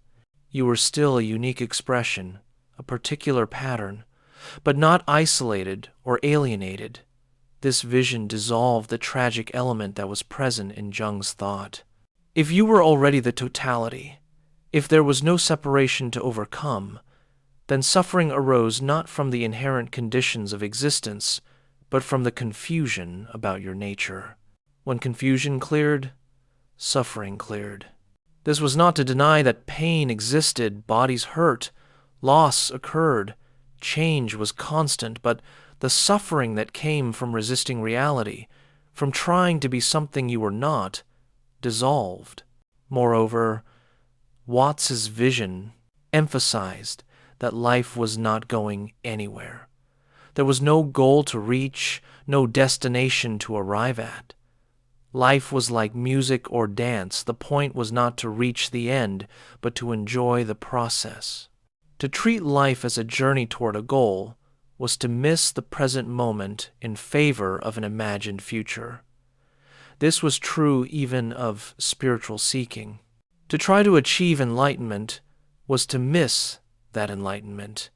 If it meant anything, meant recognizing what was already the case. Yet Watts also acknowledged the challenge of maintaining this recognition in the face of culture's constant message that you were a separate self who needed to become better, achieve more, secure yourself. Culture was a kind of hypnosis that convinced you the self was real and separate, and waking up from this hypnosis required sustained attention and practice, even though the practice was paradoxically not trying to get anywhere. The differences between Jung's and Watts's visions of human nature reflected different metaphysical assumptions. Jung worked within a framework that distinguished between psyche and matter, inner and outer, even as he explored their connections through concepts like synchronicity. The psyche had its own reality, its own structures and dynamics that, while connected to the body and the outer world, could not be reduced to them. Watts worked from a more monistic framework influenced by Vedanta and Buddhism. There was ultimately one reality expressing itself in different forms. The distinctions between mind and matter, subject and object, self and world were conventional, useful for practical purposes, but not ultimately real. This did not mean everything was the same, but that differences existed within a seamless continuity. These metaphysical differences had practical implications. Jung's dualistic framework made sense of the conflict and tension people experienced, the ego versus the shadow, consciousness versus the unconscious, persona versus the inner self. These conflicts were real and needed to be worked through toward integration. You could not simply declare that the conflicts were illusory. Watts's monistic framework suggested that the conflicts were symptoms of the fundamental confusion about identity. Once you saw through the separation, the conflicts dissolved because there was no longer a separate self that could be in conflict with itself or with the world. This did not mean you became passive, but that action arose spontaneously from the totality rather than from ego striving. Jung might respond that this sounded like inflation, the ego identifying with the self and claiming to be the totality. True humility, for Jung, involved recognizing that you were a small, limited consciousness in relationship to vast transpersonal forces. To claim to be the universe was grandiose. Watts would reply that this was not inflation but recognition. It was not the ego claiming to be the universe, but the recognition that what you called the ego was a conceptual abstraction, and what you actually were was inseparable from the totality. This was not a claim to omnipotence or omniscience. You were not claiming to control everything or know everything, but a recognition of your actual situation, which was that of a point of view within an interconnected whole. Both men, despite their differences, were attempting to address the alienation and meaninglessness that characterized modern life. Jung diagnosed the problem as disconnection from the unconscious, from the archetypal and symbolic dimensions of existence. The solution was reconnection through depth psychological work.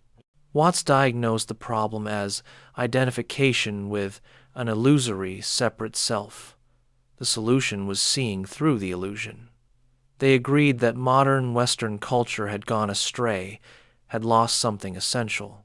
They agreed that rationalism and materialism alone could not provide meaning or fulfillment. They agreed that myth, symbol, and transpersonal dimensions of experience were essential for human flourishing. But they offered different medicines for the modern malaise. Perhaps their visions were not ultimately contradictory, but complementary, addressing different aspects of the human predicament.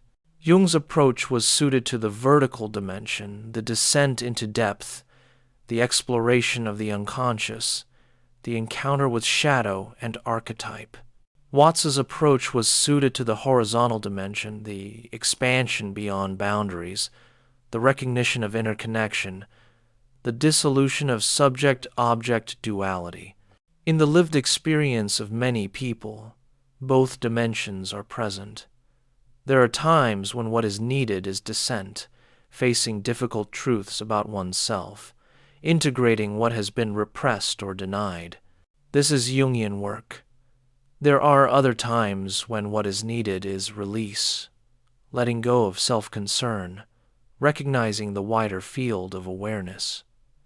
This is Watts's territory. The danger of each approach without the other is real. Depth psychology, without the recognition of non-duality, can become endlessly self-involved, analyzing the self without recognizing its constructed nature. Non-dual wisdom without psychological awareness can become a spiritual bypass, using transcendent insight to avoid difficult personal work. In contemporary spirituality and psychology, there is increasing recognition of the need for both dimensions. Teachers and therapists speak of the need to work through personal issues while also recognizing the space of awareness that is prior to the person. To heal trauma while also recognizing that ultimately there is no separate self that was traumatized. To honor the story while seeing through it. As we enter the final movement of our exploration, let us drift into more lyrical and contemplative waters, allowing the dialogue between Jung and Watts to illuminate broader questions about consciousness, existence, and what it means to be human in this mysterious universe. Imagine the two men meeting in a space outside time, a garden perhaps, or a room lit by late afternoon sun. Jung, the elder, solid and serious, carrying the weight of his years and his work. Watts, lighter in manner, ready to laugh, but with eyes that have seen through the game. What conversation might emerge between them? Jung might begin by acknowledging Watts's gift for pointing to the immediate, the present, the here and now. You speak well of the illusion of the separate self, he might say, and at a certain level of consciousness I cannot disagree. But tell me, Alan, what of the person who has not yet developed a coherent sense of self, who is fragmented, possessed by complexes, unable to maintain boundaries? For such a person, the teaching of no self can become another defense, another way to avoid the difficult work of integration. Watts might smile and reply, "Carl, you assume that the self is something to be developed before it can be seen through. But what if the very project of self-development is what creates the problem? What if the sense of being a separate self that needs developing is itself the primary illusion? You speak of integration, of bringing the unconscious into consciousness, but who is it that needs to be integrated? If you look for this integrator, this ego that will do the work, you cannot find it as an actual experience, only as a thought." Jung would perhaps frown, considering. "But surely you acknowledge that some structure is necessary. A person must be able to think coherently, to maintain relationships, to function in the world. This requires a functional ego. When I speak of ego, I do not mean a metaphysical entity, but a functional capacity for conscious awareness and choice. Without this, we have only chaos or possession by unconscious forces." "Ah," Watts might respond, "but you are confusing two things. Yes, there is functional continuity, memories, habits, patterns of response. I am not denying the conventional self, the personality that gets you through the day. What I am questioning is whether this conventional self is a separate entity, whether there is actually a little man inside your head pulling levers. The functional capacity for awareness and choice does not require belief in a separate self. In fact, that belief interferes with the natural flow of awareness and action." Jung, perhaps opening to this perspective, might ask, "So you would distinguish between the functional ego and the belief in ego as a separate entity?" "Precisely," Watts would say. "And this is where I wonder if your own best insights point beyond the framework you explicitly maintain. When you speak of the self as the totality of consciousness and unconscious, as the center and circumference, are you not pointing toward what I call the recognition of non-duality? You say the ego must recognize itself as servant of the self, but in that recognition, does the ego not discover it never had the independent existence it thought it had?" This might give Jung pause. He had always insisted on the distinction between ego and self, but Watts's question probed the nature of that distinction. "There is something in what you say," Jung might concede. "In the experience of the self, the ego's sense of being the center dissolves. One experiences oneself as part of a greater totality. But I maintain this experience can only occur safely if there is a functional ego to return to integrate the experience. Without this, one risks psychotic dissolution." Watts might nod. "I agree that sudden and overwhelming experiences can be disorienting. But is the solution to strengthen the very structure that creates the problem, or is it to recognize that the structure was never as solid as it seemed? You worry about psychotic dissolution, but perhaps what you call psychosis and what I call liberation are sometimes difficult to distinguish from the outside, even if they feel very different from the inside. Jung would certainly resist this. There is a great difference between psychosis and enlightenment. The psychotic is overwhelmed by unconscious contents, loses the capacity to function, cannot distinguish inner and outer reality. The enlightened person, by contrast, has integrated unconscious contents and functions more effectively, not less. But, Carl, Watts might press, who decides what functional means? Functionality is defined by society, by culture. Someone who no longer identifies with a separate self might indeed behave in ways that seem strange to conventional society. They might no longer be as ambitious, as concerned with security, as invested in social status. But this is not dysfunction. It is freedom from a game they no longer feel compelled to play. Jung would shake his head. This sounds like inflation, like the ego identifying with the self and claiming to be beyond ordinary human concerns. True individuation does not make one superhuman, but more deeply human, more connected to the full range of human experience, including its limitations. I am not suggesting anyone becomes superhuman, Watts would clarify. The recognition of non-duality does not give you magical powers or exempt you from the conditions of existence. You still get tired, still feel pain, still eventually die. But the quality of experience changes when you stop experiencing these things as happening to a separate entity that needs protection. There is simply tiredness, pain, life, death, without the overlay of poor me. Their conversation might turn to the question of symbols and the unconscious. Jung might ask, "Tell me, Alan, how do you account for the symbolic patterns that appear spontaneously in dreams, in art, in the visions of people across different cultures? How do you explain the universal presence of certain images and themes, if not through the concept of a collective unconscious with archetypal structures?" Watts would consider this. I do not. Deny that patterns recur. Human beings have similar body structures, similar nervous systems, similar life challenges, birth, growth, sexuality, death. It would be strange if these commonalities did not produce common symbolic expressions. But do we need to posit a collective unconscious as a separate realm? Is it not simpler to recognize that symbolic patterns arise from the common situation of being human?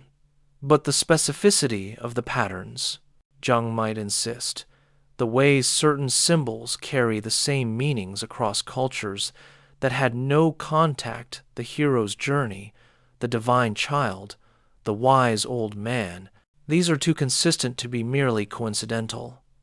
Perhaps, Watts might say, but I wonder if you are reading your Western interpretive framework into diverse cultural materials. When you say these symbols mean the same thing, you mean they can be translated into your psychological categories. But the original context might have understood them very differently. The hero's journey in one culture might be about very different concerns than in another. Jung might grant the point partially. Yes, archetypes appear in culturally specific forms, but beneath the cultural clothing, there are universal patterns. This is not imperialism, but recognition of our shared humanity. Our shared humanity, yes, Watts would agree, but perhaps this is better understood as our shared nature, our participation in the same process of life, rather than as contents of a collective unconscious. We are all manifestations of the same universe, so of course we express similar patterns. But this does not require postulating depth dimensions and structural layers. The conversation might then turn to their different understandings of transformation. You speak of transformation as recognition, Jung might say, as seeing through an illusion.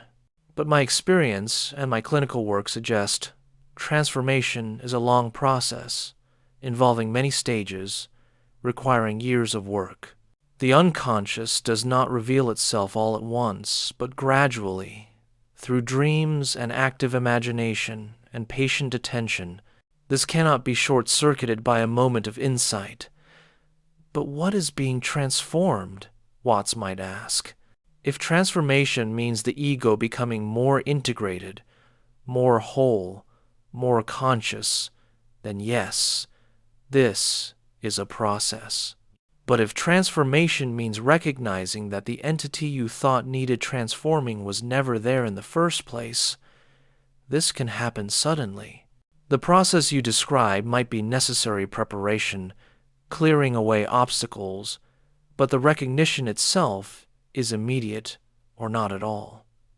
Jung might respond, "This sounds like spiritual inflation, claiming to have achieved in a moment what requires a lifetime of work. I have seen too many people claim sudden enlightenment and then continue to act out their unconscious complexes. As have I," Watts would acknowledge. A moment of recognition is not the same as fully embodying that recognition. Old habits of thought and behavior continue, and one must return again and again to the insight. But this is different from your model of gradual development. It is not that new capacities are being built, but that an illusion is being repeatedly seen through until it loses its power. Their dialogue might soften as each recognizes the integrity in the other's approach. Perhaps Jung would say, "I think we are using different language to point toward related realities. When I speak of the self, the totality of conscious and unconscious, I am pointing towards something that transcends the ego's limited perspective. You speak of the illusory nature of the separate self and point toward the totality as well. Perhaps our disagreement is more about method and language than about ultimate reality." Perhaps so, Watts might agree. You have developed a rich symbolic language in a sophisticated psychological method. These have value for many people. My concern is only that the method not become an end in itself, that the map not be mistaken for the territory. If your psychology helps people see beyond their limited ego identity, then it serves a purpose, even if I would use different language. Jung might smile. And if your direct pointing helps some people see through their self-deception without becoming lost in their complexes, then it too serves a purpose, even if I worry about its dangers. As their conversation draws to a close, they might recognize that their approaches, while different, address different temperaments and situations. Some people need the structure, the gradual development, the careful mapping that Jung provides. Others need the direct pointing, the deconstruction of seeking, the humor and lightness that Watts offers. Neither approach is complete without the other, yet each has its own integrity and value. What does this dialogue reveal about the nature of consciousness itself, about the mystery we find ourselves inhabiting? Perhaps it reveals that consciousness is vast enough to encompass both depths and surfaces, both structure and spontaneity, both the vertical descent into the unconscious and the horizontal expansion beyond boundaries. Jung's great contribution was to take seriously the symbolic and archetypal dimensions of experience, to refuse the reductive explanations that dismissed myth and religion as mere superstition. He opened a path to the depths, showing that beneath ordinary consciousness lay vast territories of the psyche, populated by autonomous figures and patterns that could guide us toward greater wholeness. This was a profound gift to Western culture, which had nearly lost touch with these dimensions under the influence of scientific materialism. Watts's great contribution was to bring Eastern insights into Western consciousness in an accessible, engaging way, to question the assumption of separate selfhood that underlies so much Western psychology and philosophy. He pointed toward a different kind of liberation than psychological integration, a recognition that could dissolve suffering at its root rather than merely managing it. Together, their insights suggest a more complete picture of consciousness than either offered alone. Consciousness has depth, as Jung insisted, layers, levels, unconscious dimensions that influence our thoughts and behaviors in ways we do not recognize. But consciousness is also fundamentally non-dual, as Watts emphasized, not ultimately divided between subject and object, self and world, but a seamless totality within which these distinctions arise conventionally. The human predicament involves both dynamics. We are thrown into existence without understanding ourselves, carrying unconscious patterns and complexes that shape our experience. This requires the Jungian work of bringing the unconscious into consciousness, of integrating shadow and anima, of recognizing the archetypes active in our lives. But we are also identified with a sense of separate selfhood that creates unnecessary suffering, and this requires the wisdom Watts pointed toward, the recognition that the separate self is a construct, that we are not separate from the totality. These are not contradictory needs, but complementary. The work of integration that Jung described can be done more effectively when held within the spacious awareness that Watts pointed toward, and the recognition of non-duality is more stable and embodied when it includes the psychological awareness Jung cultivated. In the decades since both men died, there has been increasing dialogue between depth, psychology, and contemplative traditions, between Western therapeutic approaches and Eastern meditative practices. This cross-pollination has been fruitful, producing new syntheses that honor both dimensions. Therapists incorporate mindfulness practices into their work. Meditation teachers acknowledge the importance of psychological healing. The rigid boundaries between psychological and spiritual development have softened. Yet questions remain. Is there a level at which psychological work is transcended, or is psychological awareness always relevant no matter how profound one's spiritual realization? Jung would say that psychological dynamics remain as long as we are embodied human beings, that the archetypes continue to be active throughout life. Watts would say that when identification with the separate self dissolves, psychological dynamics continue but are no longer taken personally, no longer create suffering in the same way. How we answer these questions depends partly on our own experience and temperament. For some, Jung's framework provides essential orientation and meaning. The idea of individuation, of a meaningful pattern in the chaos of psychological experience, offers hope and direction. For others, this framework feels too elaborate, too much like the ego's attempt to colonize even the unconscious, and Watts's simpler pointing feels more liberating. Perhaps what matters most is not which approach is ultimately true, but which is most helpful in any given moment for any given person. This pragmatic attitude would likely appeal to Watts, who distrusted absolute systems and emphasized that all teachings were provisional, skillful means rather than final truths. Jung might be less comfortable with such relativism, believing that the psyche has an actual structure that exists independent of our beliefs about it. Yet both men would likely agree that dogmatic adherence to any system, including their own, misses the point. Jung warned against Jungian orthodoxy, insisted that each person must find their own relationship to the unconscious. Watts endlessly poked fun at people who became Buddhist in a rigid, dogmatic way, missing the fluidity and humor that he saw at the heart of Zen. As we near the end of our exploration, drift now into stillness, into the quiet space where these questions rest without demanding answers. Both Jung and Watts, in their different ways, pointed toward mystery, toward dimensions of experience that exceed our concepts and categories. Jung encountered this mystery in the autonomous figures of the unconscious, in the symbols that could not be reduced to conscious meanings, in the synchronicities that hinted at connections beyond causation.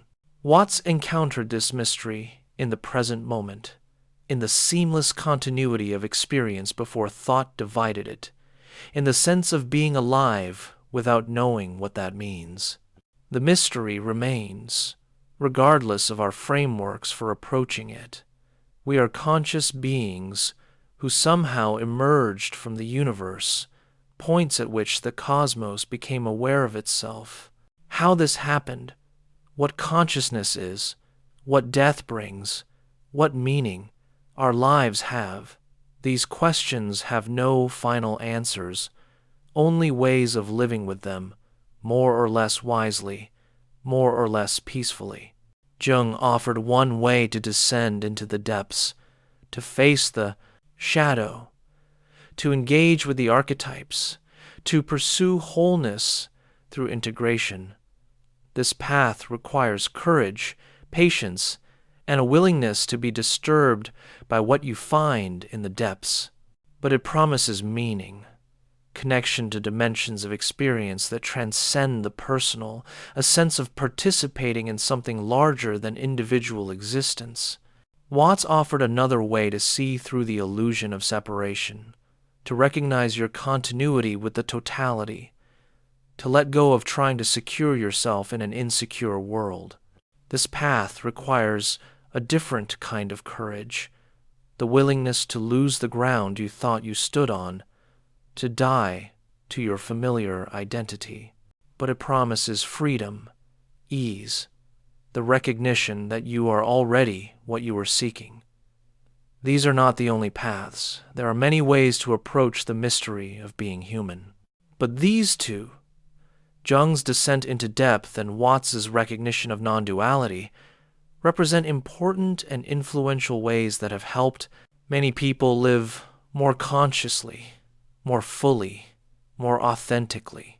In the end, perhaps the most important gift of both thinkers is permission to take seriously dimensions of experience that materialist culture dismisses, permission to trust inner experience, permission to seek meaning beyond conventional success and security. Jung gave permission to honor the symbolic, the mythological, the irrational depths of the psyche. Watts gave permission to question the most fundamental assumption of Western culture, the belief in the separate self, and to explore what lies beyond that assumption. Both men lived courageously, following their own inner imperatives, even when these led them away from conventional success. Jung risked his professional reputation by breaking with Freud and pursuing his own vision, by taking alchemy and astrology seriously when these were dismissed as nonsense by his colleagues. Watts risked security and stability by leaving the priesthood, by living as a freelance philosopher, by speaking truths that made him suspect in both religious and academic circles. Their courage reminds us that authentic life requires listening to inner truth rather than following external expectations. Whether we find guidance in Jung's language of individuation and archetypes, or in Watts's language of non-duality and spontaneity, or in some synthesis of both, or in neither, but in our own discoveries, the essential thing is to engage honestly with our own experience, to seek what is true for us, rather than accepting what we are told. As you drift toward sleep, let the words and ideas soften into images and feelings.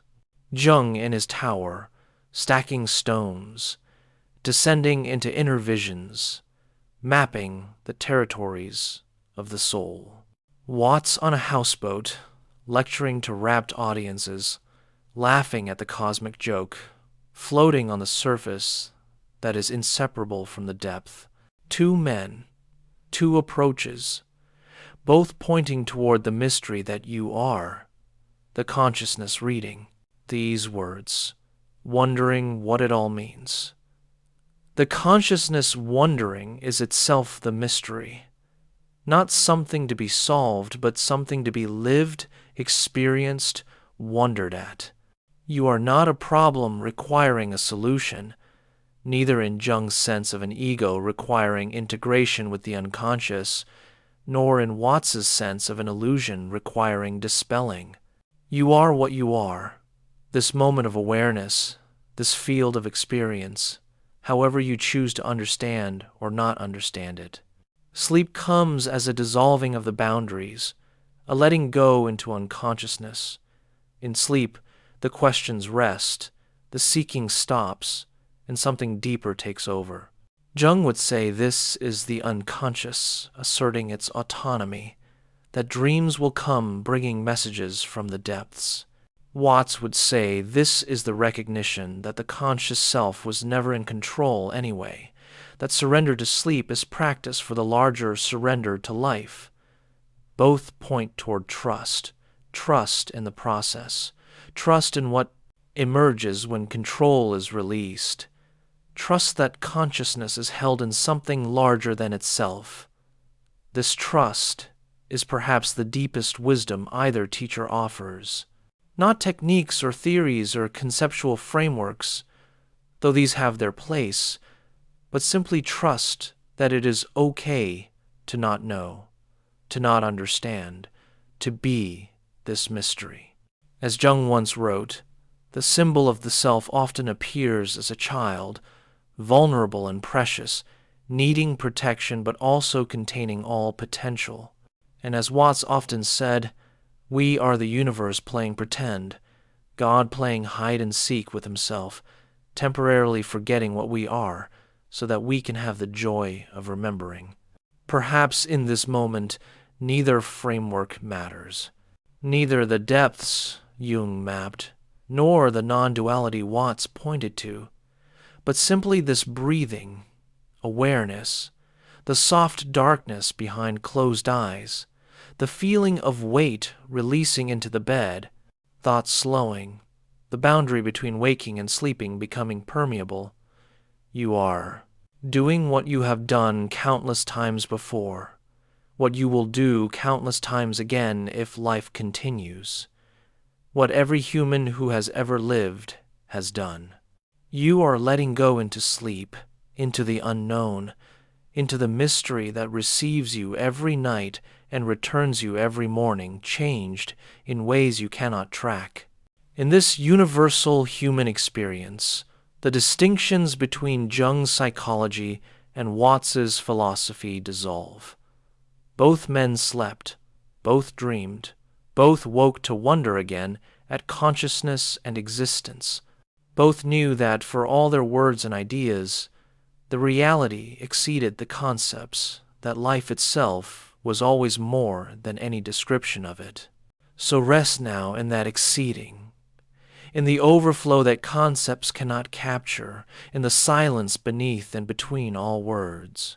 Rest in not knowing whether Jung was right that we must individuate, or Watts was right that we must see through the individual. Rest in the immediate experience of simply being here, now, alive, aware, wondering, releasing into sleep.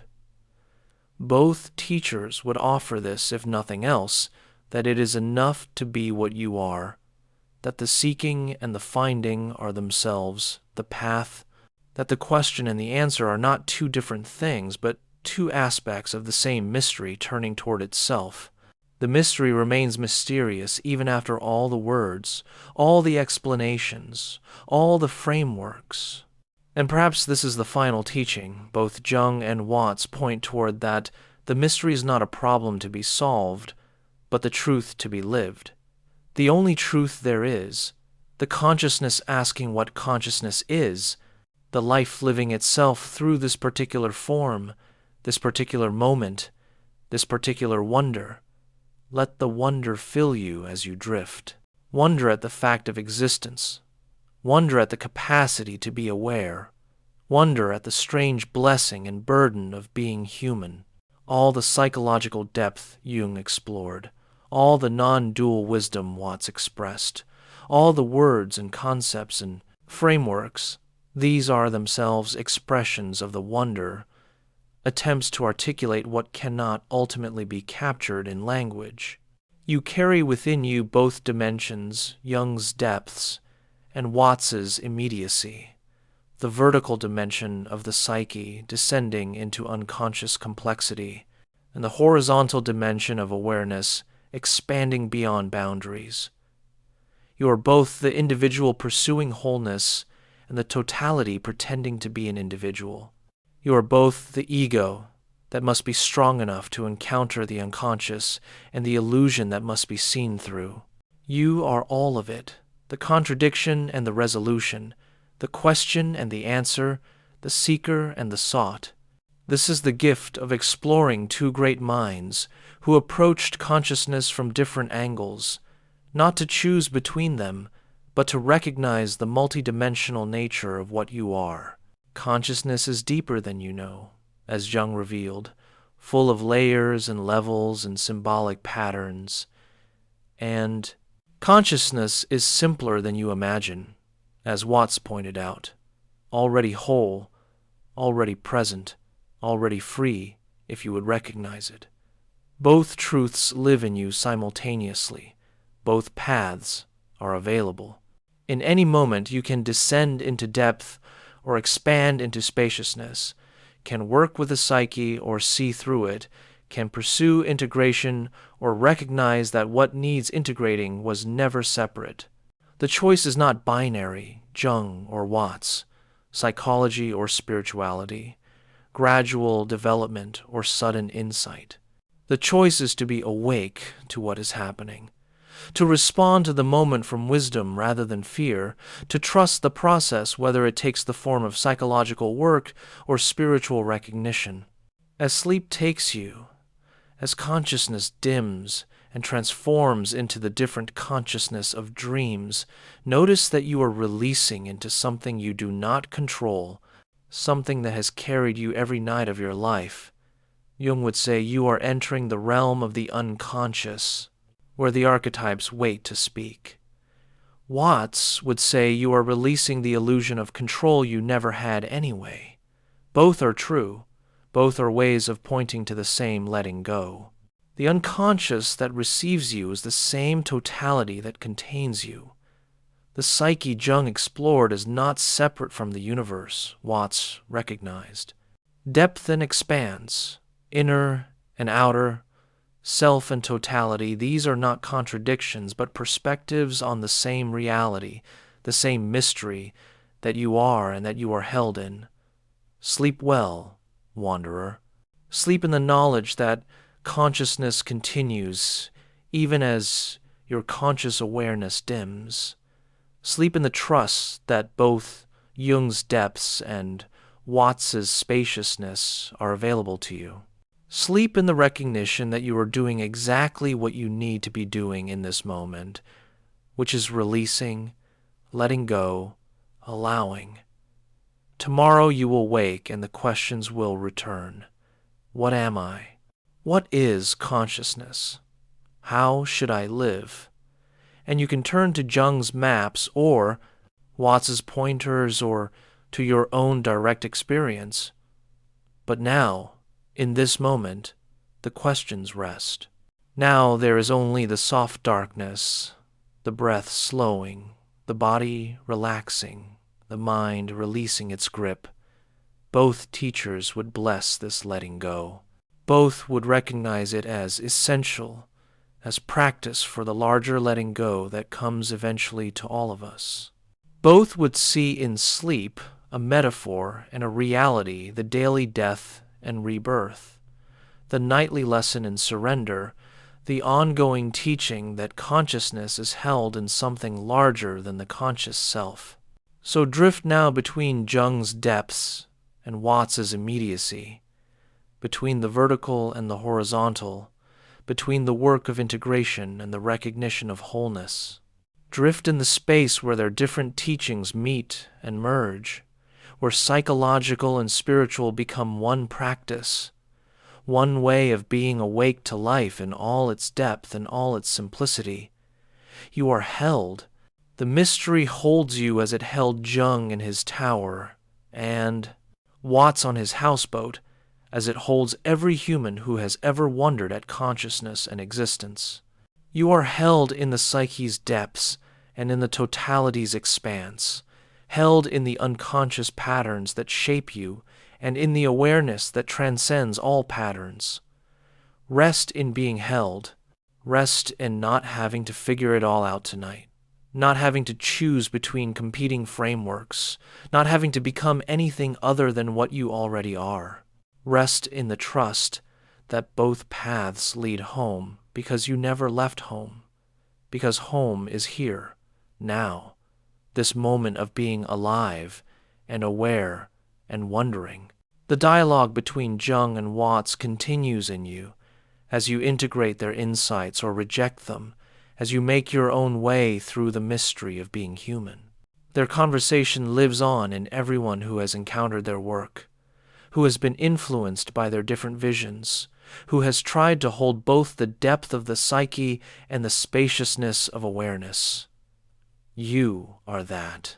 Conversation now.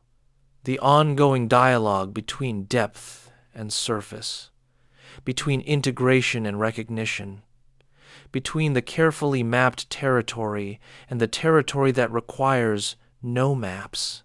You are Jung's individuation and Watts's playfulness, the serious work and the cosmic joke, the descent and the expansion. Be all of it, or be none of it. Be simply what you are.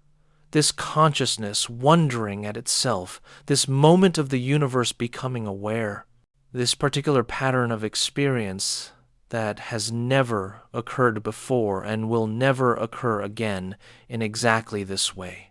This is what Jung honored in his concept of individuation, the absolute uniqueness of each person's path, the irreplaceable value of your particular consciousness. And this is what Watts pointed to in his teaching of non-duality, that your uniqueness is not separation, but a particular expression of the totality, a wave that is absolutely unique and absolutely ocean, both truths, unique and universal, individual and totality, separate and inseparable, the paradox that cannot be resolved by thought but only lived, only experienced, only recognized in moments of clarity or in the peaceful dimming of consciousness into sleep. Good night, seeker. Good night, consciousness. Good night to the one who has journeyed through these words, these ideas, these comparisons between two great minds. Thank you for your attention, for your willingness to wonder, for your courage to question. Sleep comes now, carrying you into the night, into the depths Jung mapped and the totality Watts recognized, into the mystery that has no name but is your deepest identity, into the silence that speaks all words, into the darkness that holds all light, into the consciousness that dreams all dreams, into the awareness that is never born and never dies, but only changes form like water becoming ice, becoming water again. Both teachers would offer you this blessing as you sleep, that you are enough, that the search can rest, that the answer is found in being rather than in understanding. May you rest in Jung's wholeness and Watts's spontaneity, in psychological depth and spiritual freedom, in the work that remains and the perfection that already is. Sleep now. Dream. Wake when the morning comes to wonder again. The dialogue continues. The mystery remains. Consciousness explores itself through your particular eyes, your particular questions, your particular way of being human in this strange and beautiful universe. The conversation between Jung and Watts, between depth psychology and non-dual wisdom, between West and East, between structure and flow, this conversation needs no conclusion because it reflects consciousness itself, which is endless dialogue, endless exploration, endless wondering at the mystery of existence. You are that wondering. Rest in it, sleep in it, wake from it renewed, and know that both paths, both teachers, both visions point toward the truth that cannot be spoken but only lived, only experienced, only known in the intimate immediacy of your own being, now and always. Good night.